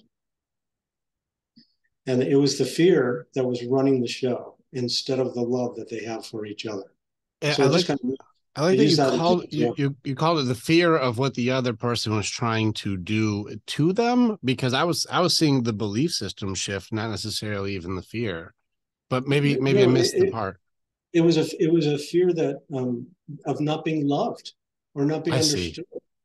Fair enough. Yeah. And feeling like I don't matter enough because you don't want to spend every minute with me. And the other person's like, well, I'm scared because no matter what I give you, it's never enough. Right. And then you said like everybody is loving like in their way. And this is why it's also interesting, is because people are, I do believe, giving their version of, like when you said, what does your version of love look like? Like one person is gift giving and one person is touch. And they're going like, hey, but I like presents. And hey, I like hugs. And like, your hugs are annoying the shit out of me right now. Get me a present. And you're like, I don't want to buy you a present because I want a hug. And you're like, your love sucks. No, your love sucks. You suck at love. No, you suck at love. Why don't you give me a fucking hug? I don't want to give you a fucking hug anymore. Like, it's one of those things. And it's like, wait a second. You're both just loving in your best way, but not understanding that's still their love. But their love isn't like your love. So you then judge their love to be incorrect love, to shame their love so they don't feel like they're doing love unless they do it your way. And then it just turns into who's the meanest. Well, that's what I was trying to help them see, is that it was a big misunderstanding. They both actually really love each other. Yeah. And that was very, very clear to me. It's not codependent. It's have a gentle approach when you say, hey, baby, I love you, but give me a minute here. Instead of going, get off me, you needy bitch. Like, it's different. Right. Well, and when people come in my office as a couple, as an example, and they sit at opposite ends of the couch. Oh, no. That's a really different form of expression than if they sit right next to each other and are really touching each other the whole time we're speaking. Agreed. I don't know that people even realize how either together or separate they keep themselves from the people that they love. Good observation and correct. Well played, Doc. All right. Well, I'm sorry, go ahead. No, I'm just praising you. Yeah, good observation. I see the same thing. I'm with you. Like, guys, here's one thing too. I got a belief system one. I'm not going to call names out, but I did love this couple. They're fantastic. And so I was working with this couple, and he felt like really disconnected from her because at post-coital, they just had some good sex, and she was like, damn, babe. And she went to high five him. And he was like, you seriously, you're gonna, after all, you're gonna high five? Really? Like, this is so disrespectful. This is so uncool. Like, after that, I just get a high five. That's what I get. And it was funny because he felt like pissed about this. They argued about it. Like, it was a big deal. And then when I was talking to him, and she was like, yeah, I went to go high five him, and he got really upset. He's like, yeah, it's super disrespectful. How uncool to do that. I was like, wait. You got the high five, bro? And he was like, what do you mean? I was like, she gave you the high five. Get that high five, dude. He's like, really? I was like, you got whatever you did. I don't know if you were partying from the back real hard or whatever, but you got the high five, dude.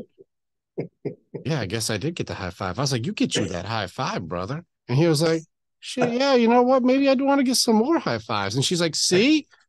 I was like, yeah, dude, get you a high five. Fist bump that thing too, man. Top gun that thing. I don't care. He's like, yeah, you know what? Next time we'll get me a high five. I was like, yeah, you are, Tiger. Go get him. Like, but that Oh, turned it just that one shift where I was like, well, you got the high five. That's awesome, dude. He's like, it is. Like, I thought it was bad. I was like, no, high five is badass. All I yeah, did was shift his belief system to right, take something that was like, that hurt my feelings, into like, that's actually what I'm searching for feeling awesome now. It's just, right. it's amazing how much we change the filter that we see the world with, and especially with fear. You change it and you go like presence in the present, for example. I know that this is something you believe in too. Like, hold on a second. You're sitting here trembling. You're sitting here doing all the stuff. And I'm worried there's a lion in the damn house, but let's look around for a second. That's in here. And there is no lion. Now I'm with you. Danger is different than fear, because fear, I do not believe that fear is real. I believe this is potential outcomes that usually don't happen. Now, danger is different. If there's an intruder, that's different than me being worried about an intruder that's not there. Two different things. Danger is different from fear. That's at least my opinion. So whenever I'm fighting something into the future, the same thing as Lao Tzu, where he says anxiety is in the future, depression is in the past, and peace is in the present. I'm like, I have presence in the presence. Is the thing that you're afraid of happening? Let's at least start there. Okay, that's And then fair. I'm like, okay, I'm afraid of, my girl breaking up with me. You're like, is she breaking up with you? Well, no. Then why are we worried? It's not happening. That's not a thing to worry about right now. We don't have to plan for the worst when she's still happily with you. So what are we doing? Isn't But this? what if that person has a history of being broken up with, and they assume that the past Yeah. is a reflection of the future? My real answer on this one is you may have to do some healing on your own before you give somebody shattered pieces of a heart that you don't even respect and love and expect them to love it. Exactly. In Yeah. which case, if you're not married, because then we have to heal together. But if you're, listen, don't give yourself, don't put yourself in a position where I don't like myself, I don't love myself, and yet somebody else is supposed to unconditionally love me when I can't do it myself. Hold on a second. You're expecting, in fact, you're demanding somebody do something for you that you won't even do for yourself. In Right. fact, you don't even like yourself. Your self-talk is nasty. I heard you say too, like, if somebody talked to you the way that you talk to you, you'd be in prison. I heard you Yes. say it. I was like, yeah, that's what people do. Like, Uh-huh. the self-talk that happens inside of people, like, you would not tolerate that from anybody, and yet this is on loop in our heads all day long. Mhm.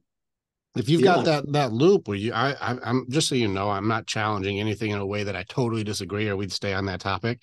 I'm agreeing with you consistently here, where if you don't know thyself and you don't like or even love yourself in any way, shape, or form, yet have an expectation that others should be doing it, it is not them, because you don't even like you.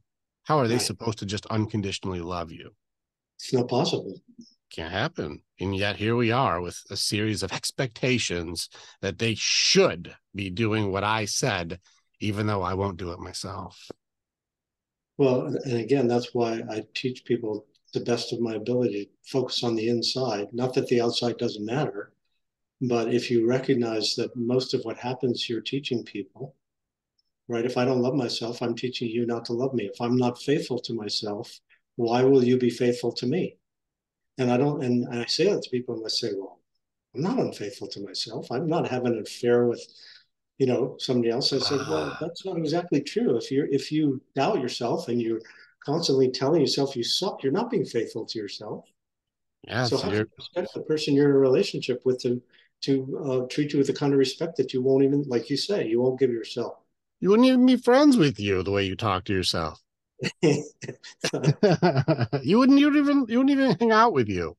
Right. Yeah, it's a good point. All right, I want to get in. I'm gonna jump us over into just another fear topic. All Please. right. Now I work with men mostly. Like I had women's groups. I am phasing my women out and referring out my women to other women experts. Now, Okay. with my men and my women, though, I found some commonalities with fear and I found some commonalities with the systems for protecting themselves. I'd like to hear your opinion before I just start throwing my stuff out there. Men, So, most common fears, women, most common fears. Not everybody, just the most common. Give me the big groups. well, I think that women are brought up to be really fearful of their appearance Fear, and the burden of beauty. Correct. Okay. right. So, look, I have never bought a pair of pants and looked at my butt in the mirror. Yeah. It wouldn't even occur to me to do that. Until tomorrow. Well, and even then, at my age, there's no butt left anyway, so there's Oh nothing to man. look at. Right? But I think that women are conditioned to be very self conscious about their appearance, Correct. Yes. right? And when I think, and again, I've gotten in trouble by saying this, but I think that a lot of times when women first meet each other, they check each other out physically, especially whose breasts are bigger and whose butt is smaller. Well, it used to Generally, be smaller. Now it's bigger butts. yeah, whatever it might be, but it's a very Whatever the physical trends are. Who's got the right, longest eyelashes now? yeah. And when men get together, generally speaking, we're conditioned to be worried about how big our penises are, but it's not We don't really do very that. We don't. right. It's not I very, never met Dana. This me going like, "Hey Doc, good to meet you." So 6, 7, 8. Where you at here? What do we do?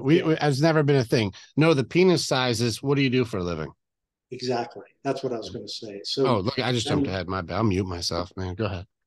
yeah, so men are conditioned to believe that their value is based on performance, and so that's why men always ask each other, right off the bat, how much money did you make in a disguised kind of a way, and then put the person in a category.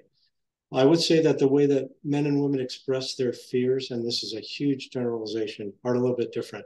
Women are taught to take their fear out on themselves by being self-critical and rejected. Men are taught to take their fear out on other people by being cruel and disrespectful to other people. Now, big generalization, because I know a lot of men criticize themselves, and some women can be aggressive in the terms of how they deal with their fear. But most women are made to feel ashamed of the idea that they would express their fear by being aggressive towards somebody else. And most men are encouraged to do it because it's a sign of strength and being an alpha male.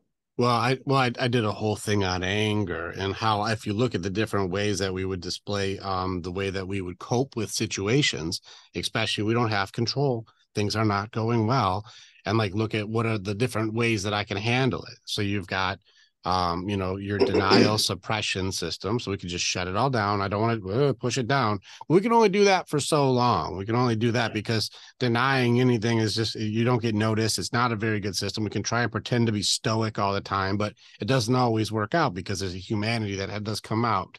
So the suppression system can only go for so long. You've got negotiators, and this is going to get into your bargaining systems, and this is where people are going to be like trying to control conversations and try to people please. They'll try to sacrifice for peace. They'll get into like, what do I got to do to make it so this is mediated and okay? You've got this aspect of the negotiator, but then you start getting into your fight responses, and then you got your depression or your shutdown responses, your freeze. And so then you go like, well, which ones of these actually start working for like getting attention, especially being a young man? I don't have status yet. I don't have achievement yet. Whether you be in high school to college, you're not sitting out riding your career yet. You already know when you were going for, like, if you're going in for your degree, you don't have a thriving business yet. I'm Right. only potential. I'm not actually doing it yet. So now I have to measure myself in what way, shape, or form when women will have natural beauty when they're younger and guys have low status when we're younger. Right. It's not until we start building status where there's at least a point where it balances out for beauty to status. But then guys continue status and building and beauty fades. And then it starts getting a little more complicated. But back to what my point is. Well, which way would look the most confident, especially if you're a young man then? Well, suppression leads to expression. And so I can only push it down until it comes out in one way, shape, or form. And have you ever seen anybody just blast ugly cry guy all over their girl. Let's just say how much that dude's getting not laid tonight, because that's not sexy. In fact, I even learned from girls when I was really young and I, started cracking through my abuse and cracking through what happened in my life. I remember calling even a girlfriend at 15 going, oh my God, like I noticed that my stuff is very different than everybody else's stuff. And I was abused and I had really tough issues. And I was I'm crying on the phone, like, oh shit. I now realize the reality of my existence. This is Yeah. not normal. This was not how everybody else's was. I'm like, oh my gosh. And I remember crying on the phone and she's like, okay. Broke up with me the next day. Right. Well, Yeah, you thank probably you. scared her Well, I deeply. mean, no blame to her. She's not a therapist. She's not supposed to deal with that. But as far as at that age, I learned very quickly crying at a girl means she just leaves.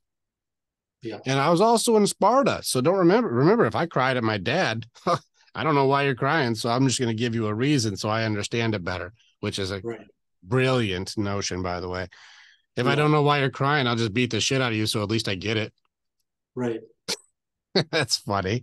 So we learn crying doesn't work. And we also learn that being overly ridiculous like a clown doesn't work either. You can't be too ridiculous. Can't do that because that's not sexy. It doesn't work for you. But being loud, mean, aggressive, it still gives it the illusion or the false confidence of he knows what he wants. He can protect me because he's so tough. It's still a false sense of like my aggression or my anger can still be, oh, he must be showing signs of strength, signs of all this aptitude. He's got it. He's a bad boy. He won't be controlled. So I know I'll be safe with him, which is Right. ironic, thinking that this shell or this defense system that I've created to make it so I can appear to be much tougher than I am is really just a mask for my true fear, which is my real feelings. That is definitely very much the case. When I was a little kid, I got sexually abused as a 4-year-old. Mm. I went to the hospital to have surgery, and the man the orderly in the hospital that had sexually abused me told me he was going to kill me if I told anybody. He was the guy that wheeled me in to the operating room the next morning. So when they were anesthetizing me, I thought they were killing me. Oh my So I God. went under anesthesia screaming, I won't tell, I won't tell. And it wasn't until I was in my 30s that I actually recalled being sexually abused. Um, Jeez. it was crazy. But a bunch of other stuff happened after that left me in a place by the time I was 6 or 7 years old. I just fought constantly. Mm-hmm. I was, I was a, I don't know how it happened, but I was like a major bully as a little kid. Fought everybody all the time until I got to junior high and discovered drugs, and then I just pushed it all away. So Brutal. I'm very familiar with the pattern of suppression and that turning that into symptoms of, when you push your feelings down, they come out in the form of anxiety, depression, self-hate, all that other Rage. stuff, rage, right? And, Yeah. and I got tired of hurting other people. It made me feel bad. So I just started to go after myself. And luckily, my parents were aware of the fact that their son was miserable. And so they convinced me to get into therapy at a relatively young age. Otherwise, I'm not sure I would have survived. Yeah. That's brutal, man. Damn. But it Oh, also, in a certain way, has equipped me to be able to help people that have had the worst things that you could imagine happen because as a result of healing my trauma, it allows me to be present to other people's trauma without being triggered by their pain. sure. No, I'm with you. I'm with you. We can go into hell. I'll go in. I'm not scared of that Sure. shit. I'll go Yeah. in. But damn, I'm just thinking of orderly, like messing with a 4-year-old little boy. What the fuck? Well, when I was 5, I lived in Brazil and there was a revolution there. I looked out the window and watched soldiers killing people. So it didn't stop with sexual abuse. It was a crazy childhood. Jeez. Yeah, damn, a little kid. And like, man, it's brutal what a lot of kids go through it, man. Just think about you being a 4-year-old little kid. Like, you got nothing. I'm like, Yeah. what's wrong with this dude to be like, I want to hurt this little baby, this little kid? Well, because of what I do for a living, I know that people get sexually abused in every aspect of the world. Yeah, I've worked with people that have been abused by mothers and fathers and sisters and brothers and aunts and uncles and teachers and clergy, any and all forms of it's life. It's remarkable how insanely common that is. 6 out of 10 men and 7 out of 10 women have something sexual happen to them as It's children. crazy common. That's a wild number. But I know that like the more women that I talk to, it's like it's so common. Really common. And That's and again, that statistic ranges from fondling to rape. yeah, Um, and I think that the men are underreported, if you want to know my opinion, because I think a lot agree. of men are ashamed to admit it. Well, the women are ashamed to admit it, right? Is that what you meant? Well, yes, but it's more acceptable for a woman to admit sexual abuse than a man. Oh, I see what you mean. If a guy's sexually abused, I see Yeah, what you mean. I yeah. thought you meant like, if a guy rapes, he's not reporting it. I'm like, I don't think that's going to happen as No, often. no, But no, no. I'm sorry. you meant if a guy is molested or raped, Yeah. they won't report it as often. When I tell people what happened to me, I see the look of alarm on people's faces, and Hmm. in a much different way than I would imagine that if a woman told them the same thing. What do you That mean was by that? actually, Like, 'cause I well, just think of a poor little kid either way. I don't think I yes. didn't have a judgment in that way. Well, I just think that we have different standards in terms of who we see as being perpetrators and who we see as being victims. When I was younger, like in the 80s, I took a class on sexual abuse, and I was there with 25 women and me being the only man in the room. Hmm. And when I started to tell the other therapists that I had clients that were abused sexually by women, sisters or mothers or grandmothers or Hmm. aunts or teachers, I just about got thrown out of the seminar What a because weird. the women said to me, women don't sexually abuse. That's They're the victims. you And I guys are said, in what class? this was a continuing education course. And No, I said to these people, what the fuck is wrong with you? I should tell all my clients that are making this shit up that yeah. the things that happen to them are not real because women don't do that. Yeah, because you guys said so. You guys had a subjective opinion of somebody else's experience is not being validated, yet you need to be first in line to be heard. Well, all I can tell you is that I'm hoping things have changed since then, but it was an incredibly unpleasant Yeah, experience I'd be to be. hard pressed, Doc. How do you really think that right now they're more concerned over the pain of men right now? No. I can tell you, as a leader of a men's group, these Right. guys come in and go, nobody gives a shit about our feelings. And it seems Well, valid. look, I can't help but being a white male. I can't help it. Well, I don't even mean the skin color. I don't have just white guys. I have all nationalities. Sure. Yeah. And so like, but Yes. it's the same, across the board as like the empathy for a man is very low, period. Right. Well, and I think that domestic abuse is way underreported in men compared to women. For sure. I think I was watching the latest statistic I saw is like I think women are hitting men 3 times more than men hit women. But when a guy hits a woman, it matters 3 times more. Well, I was, I can't argue with the the prejudice and the misunderstandings. All I want to do is make sure that if somebody tells you that something like that's happened to them, don't try to talk them out of it because I can't tell you how many of my clients have been shamed into submission when they have tried to tell somebody that something happened or well, even parents tell their kids, well, you asked for it or you did something to deserve it because nobody would do that. I worked with a This woman. is this to boys or is this like to people? Oh, I mean, look, I just was working with a woman recently who started being raped by her father as a 2-year-old. And the father still lives with the mom and she's in her 30s. And the mom keeps saying, how come you don't come home and visit? And the And, woman and, said, and well, because you're still living with the guy that raped me as a kid. Well, he doesn't do that anymore. And it's like, what the? It's insane. And I'm not talking about ghetto here. I'm talking about a city of, no, no, extreme wealth. humans, but damn it. You know what I think is a So, fascinating thing? I don't want to jump it off topic, but I do want to stay on this. But it gets into one of the things I think is the most amazing for the human brain is the word justification. Like, I right, think it's one of the most fascinating things that a human brain can do because it can break every golden rule that you have inside of your head and yet somehow give you impunity, in fact, make you righteous. right.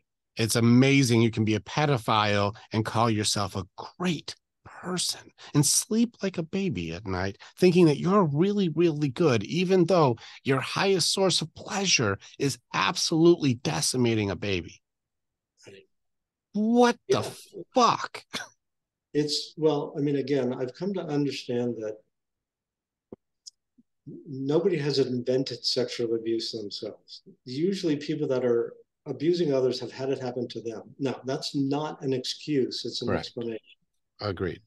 right? Because I was sexually abused. I know with a fair amount of certainty I did not do that to my children.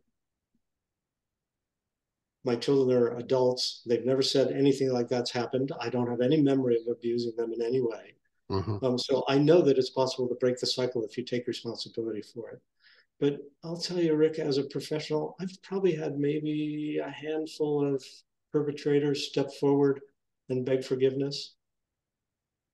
And I'm talking about hundreds of people at this point. A Yeah. handful have come to beg forgiveness from their children. That's amazing. What a mess. It is a mess, and I'm sorry to be so negative, but No, no, I'm no, willing no, to no. say, We go in the fray. I'm not this is don't have to apologize to me. But it's like, damn, just the reality of like in those circumstances. And I like again, my heart, how does Rick show love? Like my heart goes out to like, you and all these kids where it's like, damn, sure. Well, and like and again, as a like as our men for the warriors way mindset, like we are protectors, and we were with Ryan Mickler and those guys were like protect, provide, preside.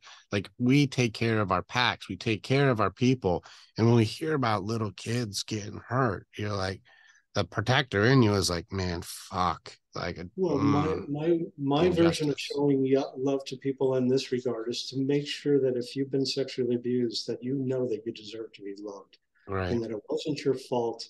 And don't correct, take it out on yourself if you can help it, and do everything you can to heal and let the person that harmed you be responsible for their actions. correct. And Yeah, and understand that it's okay to receive love just because something that made you feel so hateful and ashamed of yourself has been running your life most of your life. with your hypnotherapy, because I know that I've also been, this is another reason why like I actually would like to get, I'm gonna be doing more work and being certified and going through the steps for doing my own psychedelic therapy, is because Uh-huh. I'm watching like just no different than your hypnotherapy is there are fast tracks to crack into the parts of that are these fights. And I already do versions of NLP as it is, but Yeah. as far as like, I know that like, even when I do those, it's a repetition that still needs to be done. I do work with other guys who are masters at neurolinguistics, and they're able to like help cut those triggers very quickly. Especially people who have been in service industries, veterans, first responders, like people have seen nightmares, like people's most Right. terrible days, and have to Yes. relive those memories. And like it Uh-huh. can be done. I've even talked with I send people to Dan Jarvis, who owns a company called 220, who helps first responders and veterans. Right. But because he's like, I found that you can break PTSD. They don't call it PTSD, they call it PTS, because Right. he's like, it's not a disorder. We can beat it. And he's beaten it. Right. Last I looked, is over 6,000 people that are like, we cut it and it's not Yes. in there. It's not their system anymore. And I know Uh-huh. that you're in this game too. This is your field. And you've been Yeah. also like mastering in this area. Say like, it's not PTSD anymore. It's PTS, and I can help you Okay. beat it.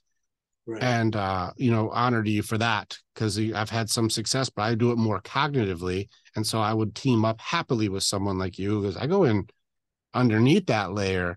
Like, I'll help you keep practicing, but you're like, I'm going to get underneath and we're going to cut that root out and then keep practicing. Like, and Right. so like I always see value and all the other warrior types that are out there all doing this fight together. And God, where was I just going with this? I was sitting here praising you.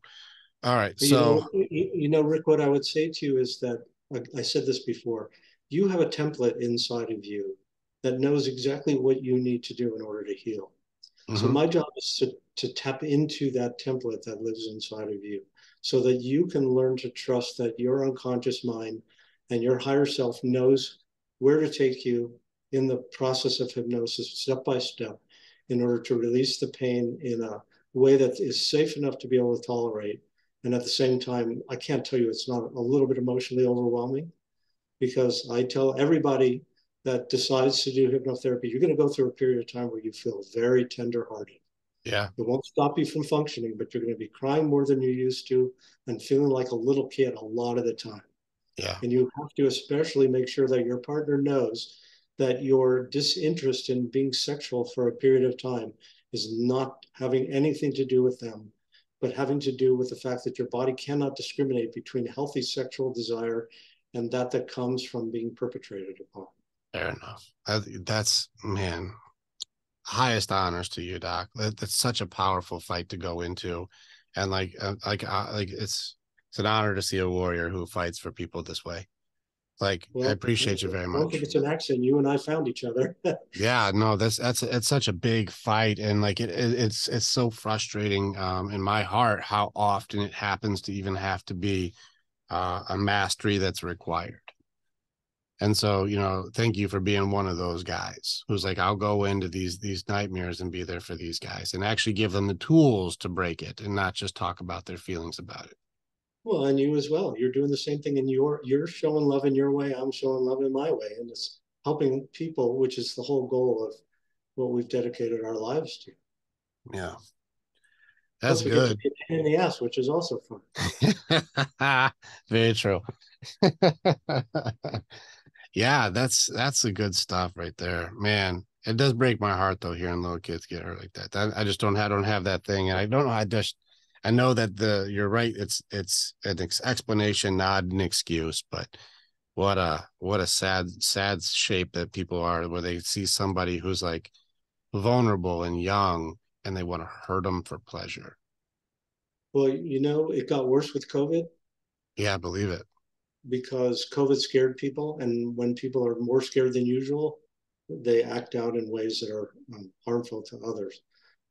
My wife is part of a charity in Kenya, and the village leader called her up during COVID and said, "Hey, school's closed, and all the fathers and uncles are raping their daughters and nieces now What the because they're so out of control that it's become epidemic in their village that young women are being sexually abused." All right, listen, just on the psychology aspect of it, I know that like the neurobiology for us to find our daughters attractive is Yeah. like there's like a lot of sensory things in here that go like that one is not one that you should want.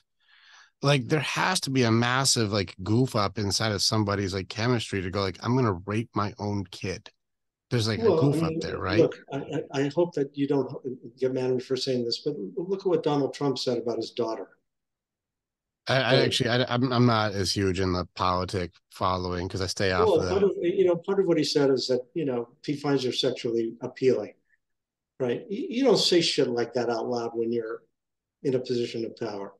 Yeah. Generally speaking, people that are like that have personality disorders, which means that they have no conscience and they have no ability to really understand that their behavior is having a negative effect on others.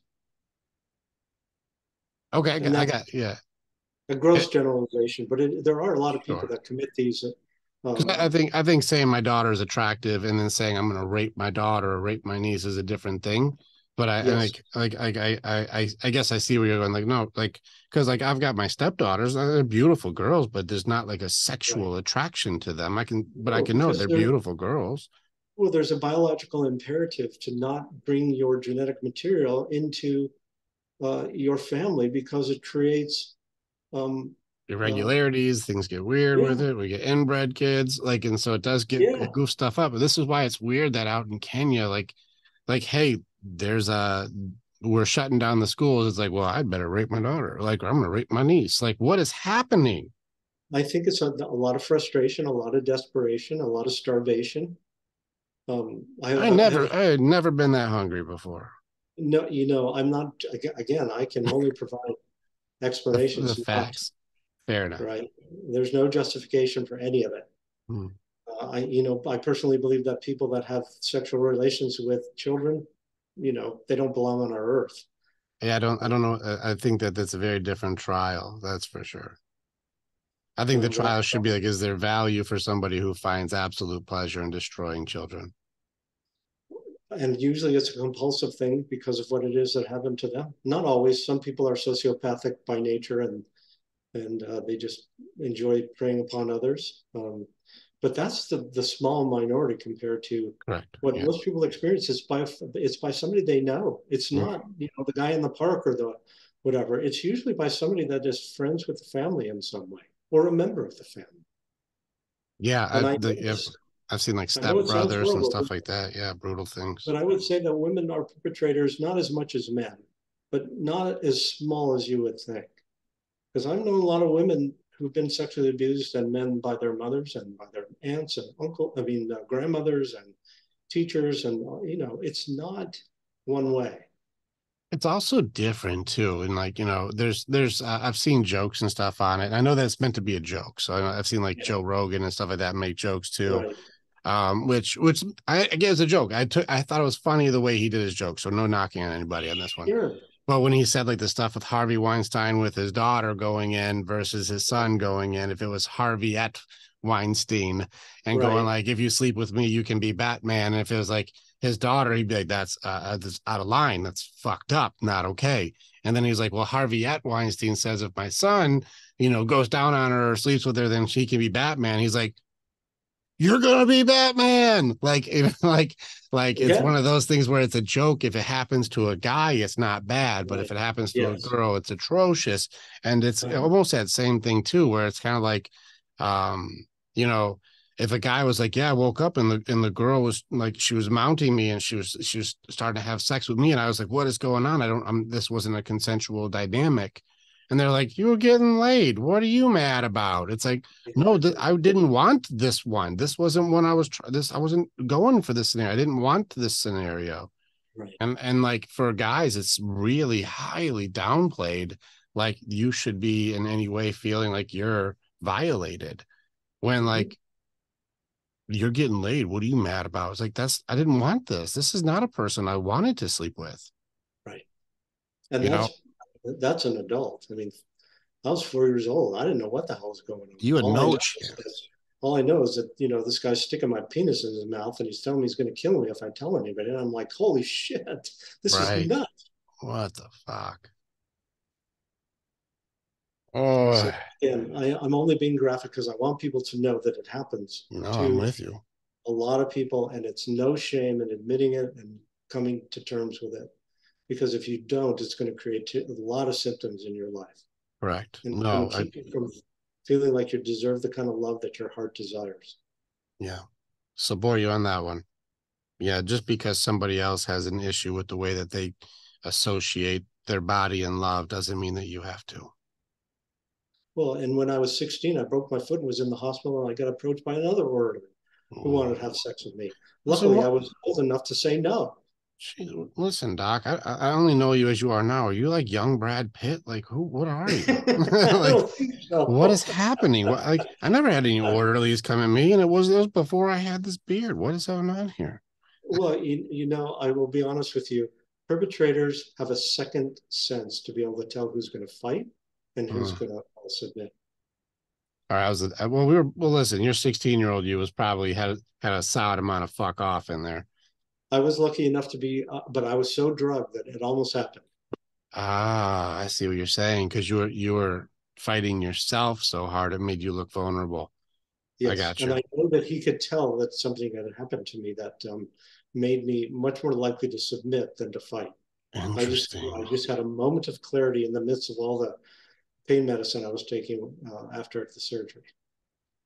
Damn it, Doc. Fuck this But I world. know this happens. When I was 18, I was at the Whiskey in Hollywood Mhm. watching a concert, and I was a hippie in those days, had long hair and all that sort of thing.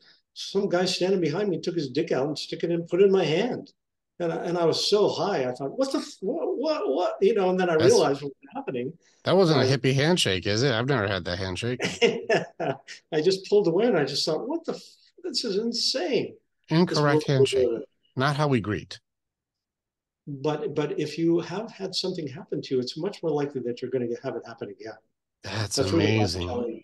telling these stories, because I know more than anything that perpetrators have a second sense to be able to tell who's going to fight and who's going to submit.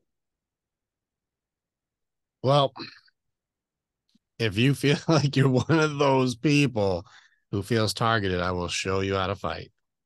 Exactly. Come hang out with Healthy Ben, and we'll teach you how to fight. We'll teach you how to know the Exactly. difference. We'll give you the confidence that you need to Well, like and not allow that again, situation. you heal those wounds and people stop coming after you because they can tell that you're not susceptible to manipulation in that way. Mm. That's why it's so important to heal and break the cycle, because then you stop being looked at and feeling and taken advantage of as a victim, and you start to walk through life with a kind of strength that you never imagined that you could have. Absolutely. Yeah. High support, and we build those warriors. Yeah. If I open invite anybody who's like, man, I feel ashamed of these situations, come hang out with healthy men who will have Yes, your back and protect you. We'll train you. absolutely. The support system we have is very different, but man, I don't have any of my guys who would be like, we're allowing that. Like, there's just so people know too, there's a majority good people. This is people will be like, well, I've heard these stories, it must be everybody, and people jump to these conclusions. A vast majority of men would smash these people if they knew. Oh, without a doubt. Look, I'm not necessarily an eternal optimist, but I have a lot of faith that uh, human nature inherently, is good, with exceptions of people that have personality disorders, and I'm Yeah, sad that there are so many. there are. Um, and the idea is that if more people understood who it is that they are admiring and looking up to, the world would change a great deal. Well said. We need more mentors. We need more leaders. We need more people who Sure. are willing to push against the grain. And this leads into the COVID talk too, is like, it was actually phenomenal to hear the numbers. And I don't mean in a good way. It was more like it was jaw dropping when you find out that even, I think it was around 50% of the population, not even just United States, the world, was like no critical thinking skills. Just Uh-huh. whatever you're told they do, like Right. no questions, no, like what's going on, or why would they do that, or that doesn't seem like it makes sense. Like no question at all, just you said do this, I do it. Don't you think that's what fear does to people? It weakens Absolute us. And if we give 100. into it, we're easily manipulated. Absolutely. Heck, they've been doing this over and over and over again. Actually, this gets into like, now you start looking at control and manipulation, where if, like, I think it was even when you watch the documentaries for how did Germany become Nazis, they weren't Right? always, they were No. highly democratic. They were a very advanced society. Like, they weren't Nazis. They weren't just hating Jews and stuff. That wasn't a thing. When indoctrinated with enough fear and propaganda, all the rules. I got flagged a long time ago when I made a video for that. When I was like, we're too smart now to fall for this. This could never happen again. When Oh, it's like, I wish that no, were true. but I mean, like, it was obviously me being highly sarcastic when, like, you're watching the same propaganda out there, and it's not just a left or a right thing, it's all over. Right. Like, Right. it's both sides indoctrinating the same fear mongering. Now, again, I'm with you. We write and we teach fear, and I'm like, that's bullshit. You guys don't see that, and I equated it to like a boogeyman insurance. Yeah. When they're like, hide your kids, the boogeyman is coming to get them. And I'm like, the boogeyman. And I'm watching my friends go, we need fucking boogeyman insurance and boogeyman alarms, and we need to get boogeyman suits, and we need to get the boogeyman, and the kids are gonna get a fucking boogeyman. And they're like, wait, do you guys think that's a real thing? And they're like, the fucking boogeyman's getting my fucking kid. My fucking kid's gonna get killed. I'm like, there actually isn't a boogeyman. The fucking boogeyman. And I'm Yeah. like, we're losing our fucking minds here. No, can anybody? It's like watching pictures of Bigfoot. Like, this is a sighting of the boogeyman, and everyone's like, we fucking knew it. And they're like prepping for the purge. And you're like, Yeah. hold on here, guys. And they're like You know, getting their boogeyman suits, which doesn't actually stop boogeyman, even if it was a thing. And I'm like, I don't know. the biggest problem is that it keeps our economy going to live in fear. Because if we don't live in fear, we're not going to buy stuff we don't need. We're not going to drink to excess. We're not going to overly work. We're not going to be violent. We're not going to do all the things that fear propagates. And it keeps the economy going. I really worry that if fear goes away, the economy is going to collapse because we'll stop buying all the shit we don't need to make ourselves feel Well, better. the economy would evolve into something healthy, Hopefully, because I hope. it would become a more healthy aspect if you're not making purchases on fear and you're making purchases based on healthy Love. needs, Yeah. desires, love.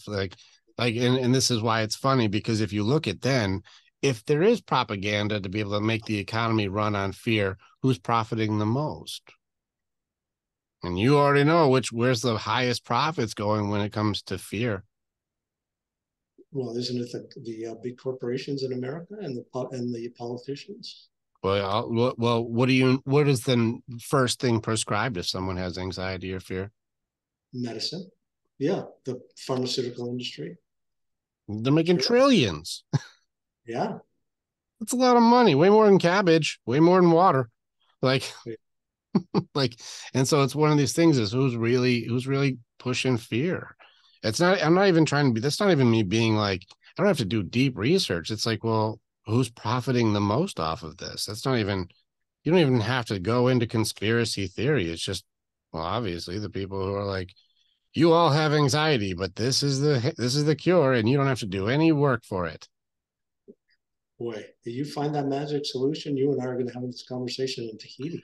That's the thing is like I how many I've actually like I've removed like the need for the medication from people. I don't tell them to get off of medication just because there's gonna be people who are like, you're not a doctor. I'm like, hold on a second. I didn't say get off of your medication. I just say let's work on the reason that you need it, and then you Right. decide if you need it still. Yeah. Yes.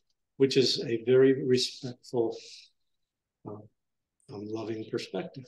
Yeah. If they're like, I don't need it anymore because I'm not having anxiety attacks anymore. Yeah. And I'm not scared anymore. And I Yeah. feel confident and I feel proud and I feel good and I know me and I'm not worried about things that aren't happening. I have presence in the present and my awareness is higher.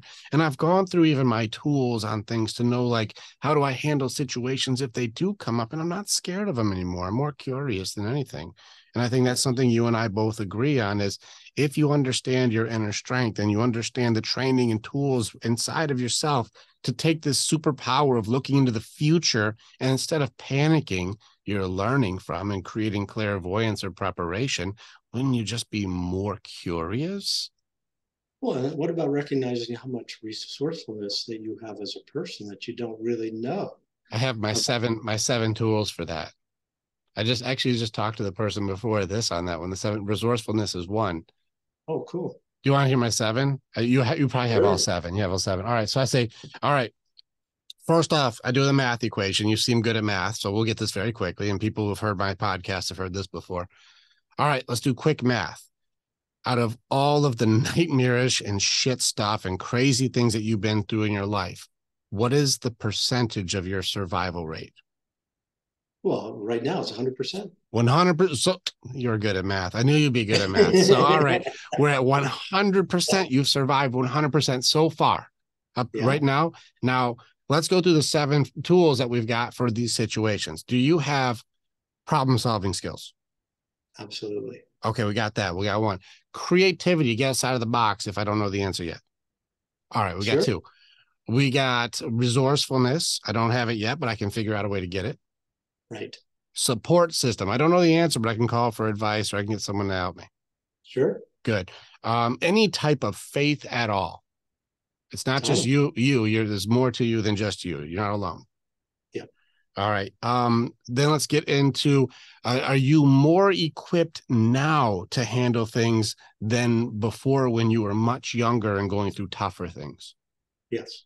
All right. And do you have any outlets at all that you can take some steam off so you can think a little more clearly? Sure. Well, you're 7 for 7, good sir. You know what? I agree with everything that you said. And I think most people don't recognize how much they bring to the table because they've been, again, made to feel so ashamed of themselves and so inadequate. Yeah, which is really fun because shame goes into that's. I've associated the different parts to it. Blame I put in with anger because it's all your fault, your fault. This is allocation of authority telling you where it should be. It's also associated with excuses. I put those as separators and they separate from themselves too. Okay. When it comes to doubt, though, which you want to have fun with doubt, I'll show you the exact way to beat doubt in one sentence. Because doubt's a monster, but people, I've had coffee with doubt this morning. It cracks me up now. But doubt is associated with the shame that goes into depression. And what I've noticed with depression is there's usually a shame stack. The people who go into Sure. depression, the way that I help people with depression is we have to do prevention before intervention. And so like, have you caught the negative self-talk? Because almost everybody I've helped with depression is brutal the way they talk to themselves, and they Oh, beat absolutely. themselves to pieces. But that Yep. creates the weight, where I call it the Atlas's burden, where they're holding the weight of the world on their shoulders. But most of it is the shit they've given themselves. So if you catch that, it's like a truck. If you catch the mud, like, well, if you catch, oh shit, I hit mud, you can kind of do this back and forth and pull yourself out. You can get out of it. That's prevention. But if you Right. don't catch it and you just spin the tires and spin the tires, the frame will go down until you bottom out. Once you bottom out, you need a tow truck. And that's Right. apathy. Now, if you look at the correlation to what doubt is now, doubt comes in through motivation. That's how, oh, you know what? You're going to love this. You're going to get ready to have some brain talk. You're going to love this, Doc. This is the map that I've built for human behavior. So Oh, let me know you can see it. You're going to like this. All right. I can see it. Yeah, I got my So glasses on here. the very core goes into our belief system, our values and feelings. Now it can be argued love, but we're not going there yet. Now, what I'm talking about is when your grief system is going on. This is your law system: denial, depression, anger, bargaining. Like when this is turned on and you're going through this, before you can even get to acceptance, I call it the race to acceptance, not because it's fast, but because it's the finish line. You got to go through all of these to get there. People, you already know better. People go fast, it's not go fast. I'm talking Right. about the enemy within now. Now, doubt comes in through your feelings. Feelings is our weakest area. This is the weakest shot to come in. Now, we can argue values and belief, but let's just go with it for now because we'll have that conversation. Now, doubt comes in through motivation. If you have an idea, a dream, something that you want to do, it feels really, really good, and you believe it can be done, you're going to go into your goal system here. That's your potential actions, results, and then your attitude around it, and then continue, right? Okay. You throw a little bit of doubt in here, Doc, that's a stupid idea. That's not going to Okay. work. You're an idiot. Nobody will Right. believe you. You're not worth it. You're a piece of shit. We start throwing that in there and it starts attacking the motivation. Like, oh, is it a bad idea? That makes me feel not good. Now my belief is lower. I don't believe I'm putting that much potential in, and so on. Here's how you challenge doubt. The definition for doubt is doubt offers nothing but takes from you everything. That's the definition. The way you can, Okay. the way you beat it is you challenge what the offer is. So, for example, I have a dream, let's just say start a nonprofit to help, abused kids. That's my dream. And they're like, yeah, but nonprofits are a stupid idea. And that, you never done that before. Oh, okay. Like that, you think it's a dumb idea? Yeah, it's a dumb idea. What's the offer? Is it to improve the idea? Is it a new alternative to the idea?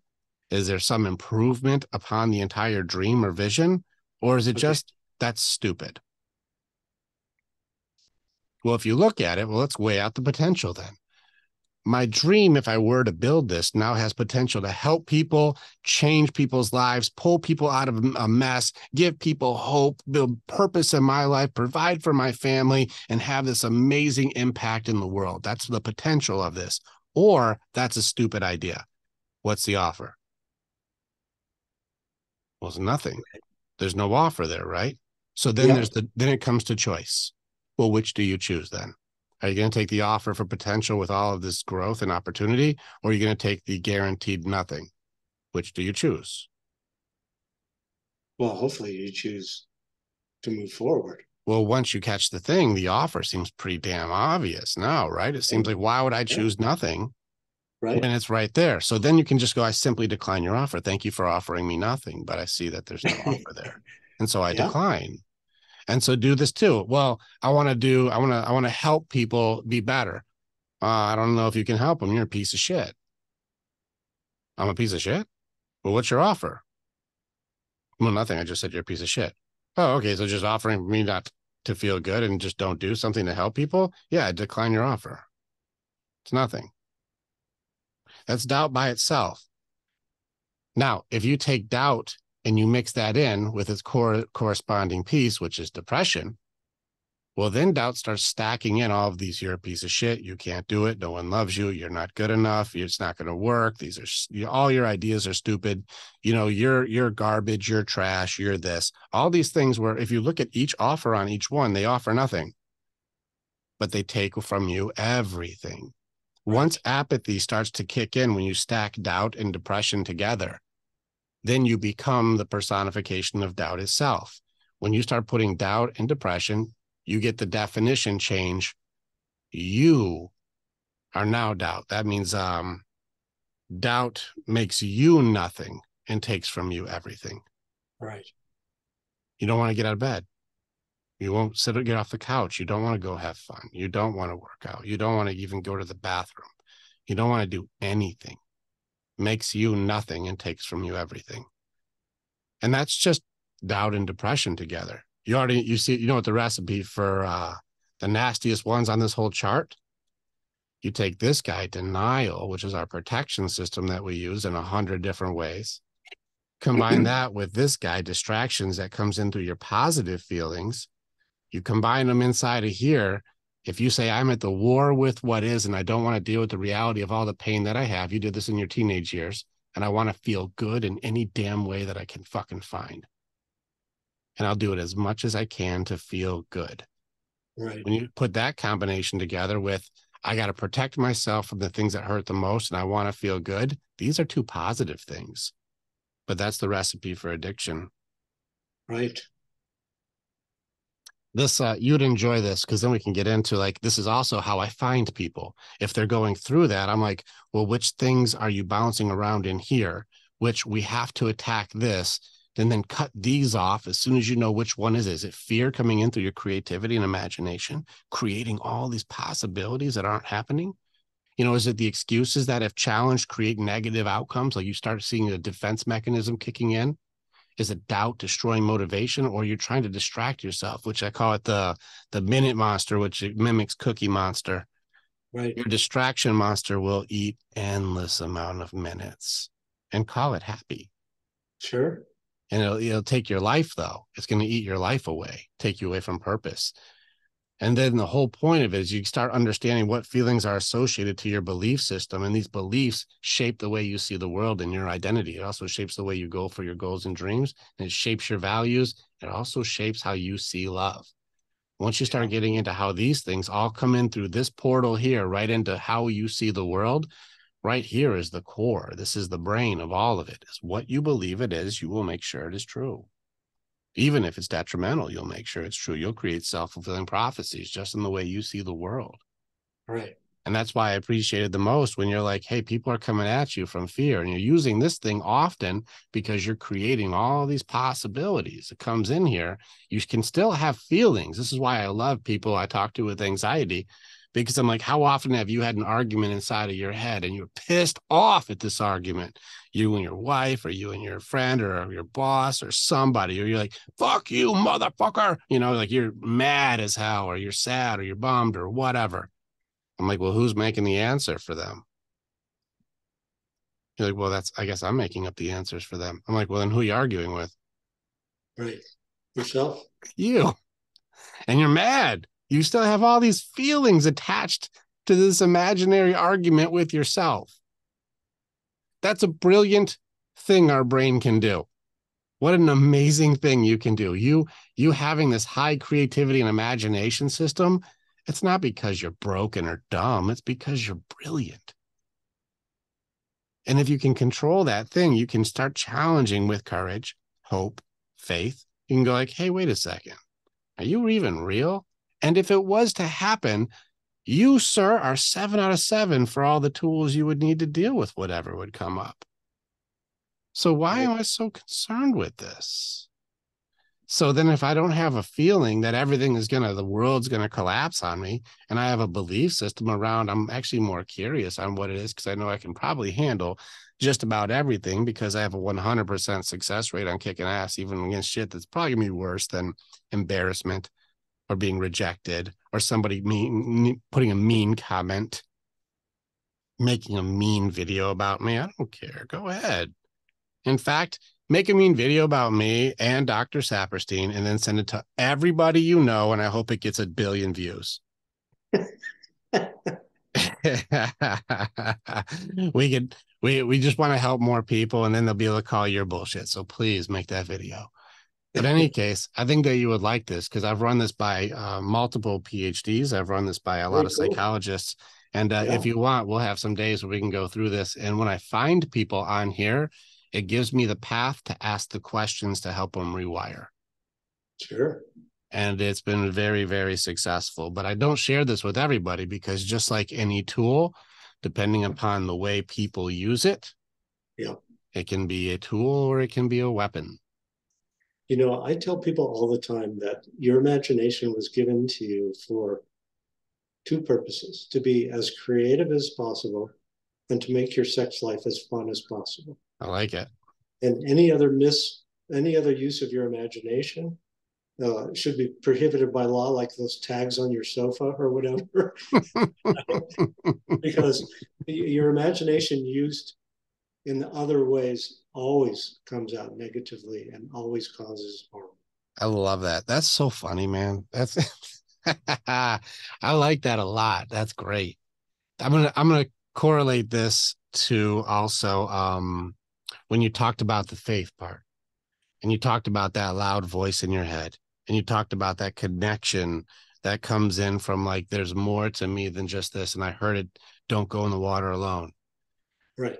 This map woke me up 3 a.m. middle of the night. And something was saying just draw circles, start going. Sure.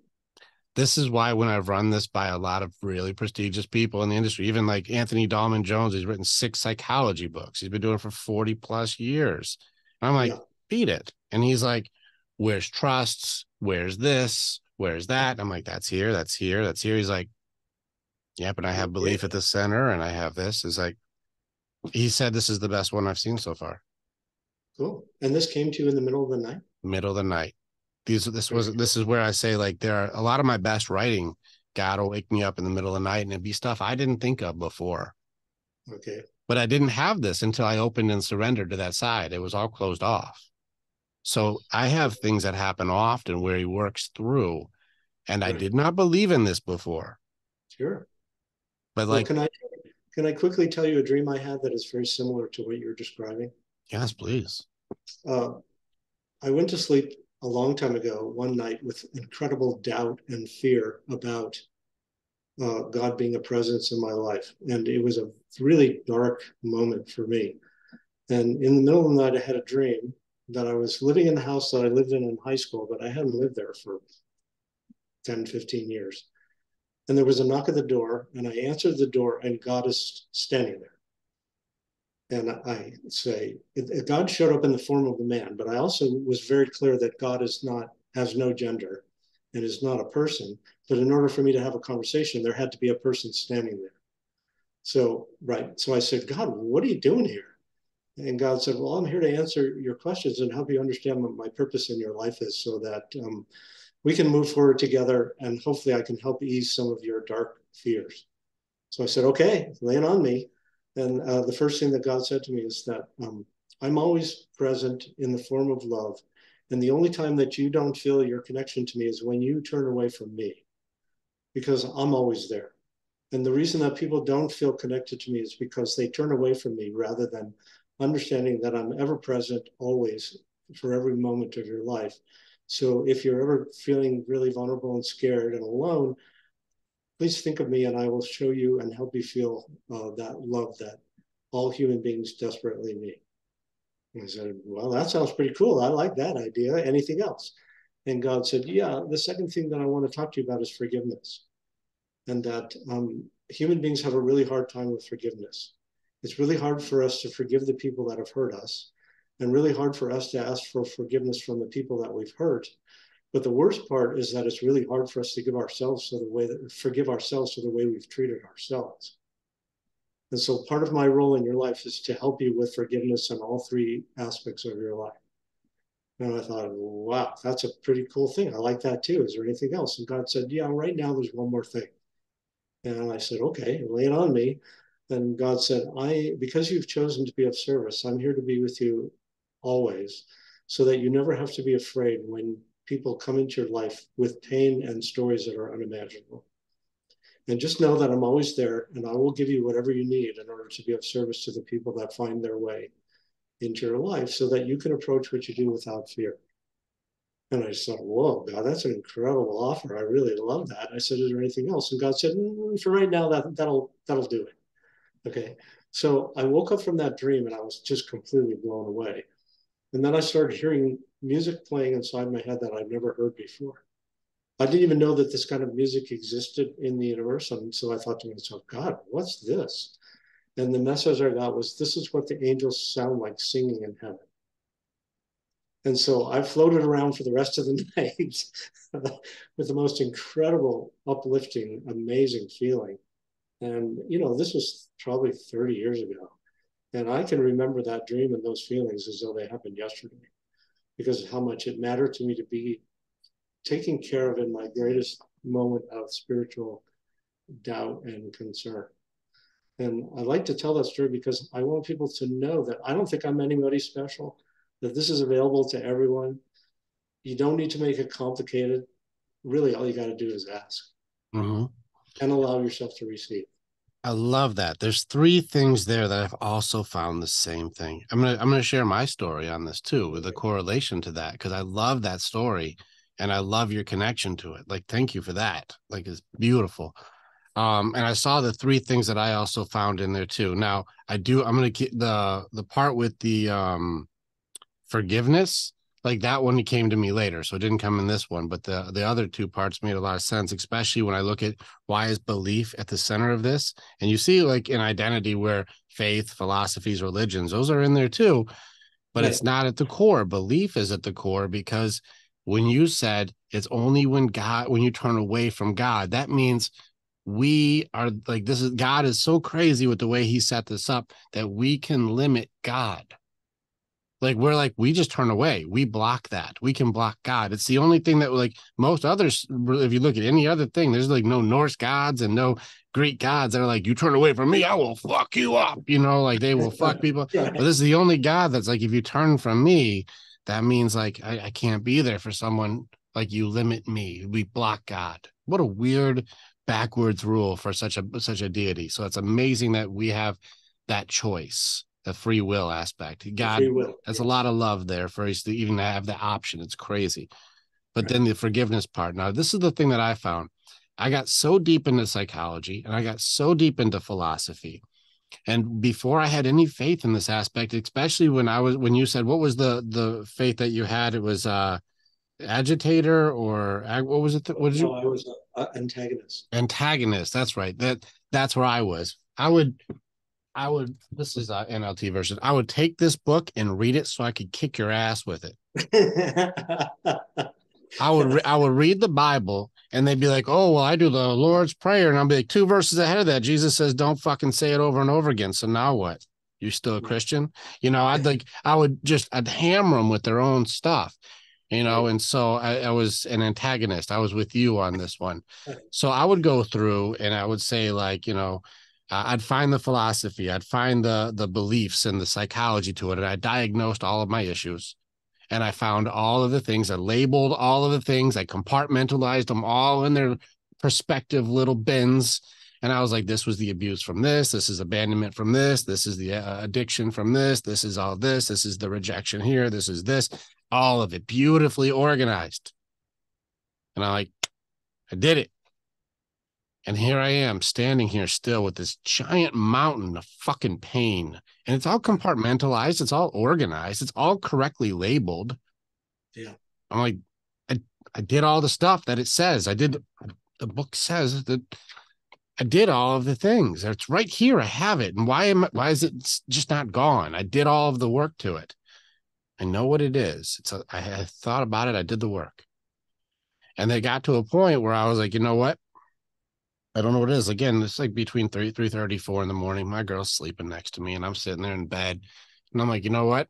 I have held on for so long and I thought it was me. And I'm like, you know what? I don't understand it. It is not logical. But I'm in. I surrender. I give it up. I take my mountain, take this mountain of pain, and the sound in my head. Remember, I didn't have an audible voice as much as you, but it was still a noise in my head. A thought in my head that came in is that your mountain is less than a grain of sand to me. So give me that mountain, please. And I'm like, so, for real? He's like, just give it to me. I was like, okay. I surrendered my mountain of pain. I just said, take it. Middle of the night. And I'm not kidding, Doc. It felt like you just stepped off my chest. Right. I was like, oh, what the heck? Like, I was like, it's been there for like, it was like 38 years of just trauma and pain and damage all packed in here that's been organized nicely, but it was still in there. And I gave my mountain to God, and it was like an episode of Hoarders. I was like, Yeah. what the heck? Like, I was like, damn, like that's what that feels like. And then he said, now what I need you to do is, because you're familiar with this pain, go into hell, get the people who are struggling and suffering, take that from them, and then bring it to me. Right. My job is to go and take the mountains of pain from others and then bring it to God, because it's a grain of sand to him. So again, you and I are brothers from different mothers. But ironic that this dream is also how we found purpose, because I didn't have that as my purpose until that moment. But now my purpose is to go and find the brothers in hell, help them train to fight proficiently so they're no longer holding this mountain of pain. And then I take that pain and I give it to God. That's my purpose. And this is why I say, when I meet people who are like, I know I'm called to something, I'm like, you'll know, because God does not ask easy things. In fact, this is kind of a shit job. Yeah. I wish my job was to go and have a great time and party, but it turns out it's going to hell and help people through the darkest times in their life. Sure. It And feels good. Yeah. But this makes us wake up and be able to go through and to be able to break the curses for forgiveness. And I'm absolutely with you. The hardest one is to accept it for yourself. And that's where I watch people when I help them break the curses. I'm like, can you accept it? If I give it and people forgive you, God forgives, I forgive, they forgive. But can you accept the forgiveness? Or do you still have to hold on to there's something wrong with you? Well, it's so much easier to give than it is to receive for most of us. Interesting curse. Yeah. This is why we break them. And like, we have to challenge this belief system. Yeah. Do you really not deserve somebody who's willing to give you something happily? Yeah. It's interesting stuff. I been love great it. talking. I love it, Doc. All right, we've got over a couple hours here. But this was wonderful. And thank you for being the challenger that you are and the lives that you're touching. And check out your podcast also. I know, what is it called? The fear. I'm sorry, I forgot the name of it. Fear Me Out. Fear Me Out. I remember it was worded differently. Fear Me Out podcast. All right. And then maybe someday there will be a book. But until then, you can get all the book information by listening to the doctor himself. Hopefully this was fun for you. I wanted to make sure I challenged you in a fun way, and I'm really happy with the way this came out. Rick, you're a gem of a guy. I really enjoyed talking with you, and it feels really good. It's just so uplifting to me to meet somebody who understands and is doing similar work and trying as hard as he can to help as many people as possible, because not a lot of people I meet in our profession are as understanding and capable. That's for sure. Well, that just means they've identified how much work they still have to do.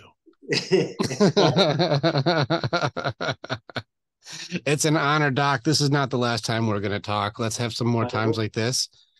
Anytime. Yeah, we're going to do that. And it's such a pleasure. So I'm actually I'll publicly declare, I'm about to text you later so you can just call me anytime. And then consider me a friend and a brother. I look forward to locking shields with you in the future and being able to collaborate. And I'll even be able to have some people I could probably even just send your way to be able to help out at some point. You're very kind. I really appreciate it. You as well. Awesome, brother. Well, in that case, go have fun with your wife. Enjoy the rest of your night, and I'll catch you later, brother. Look forward to talking with you soon. Absolutely. Okay. All right. Take care. Good night. You too.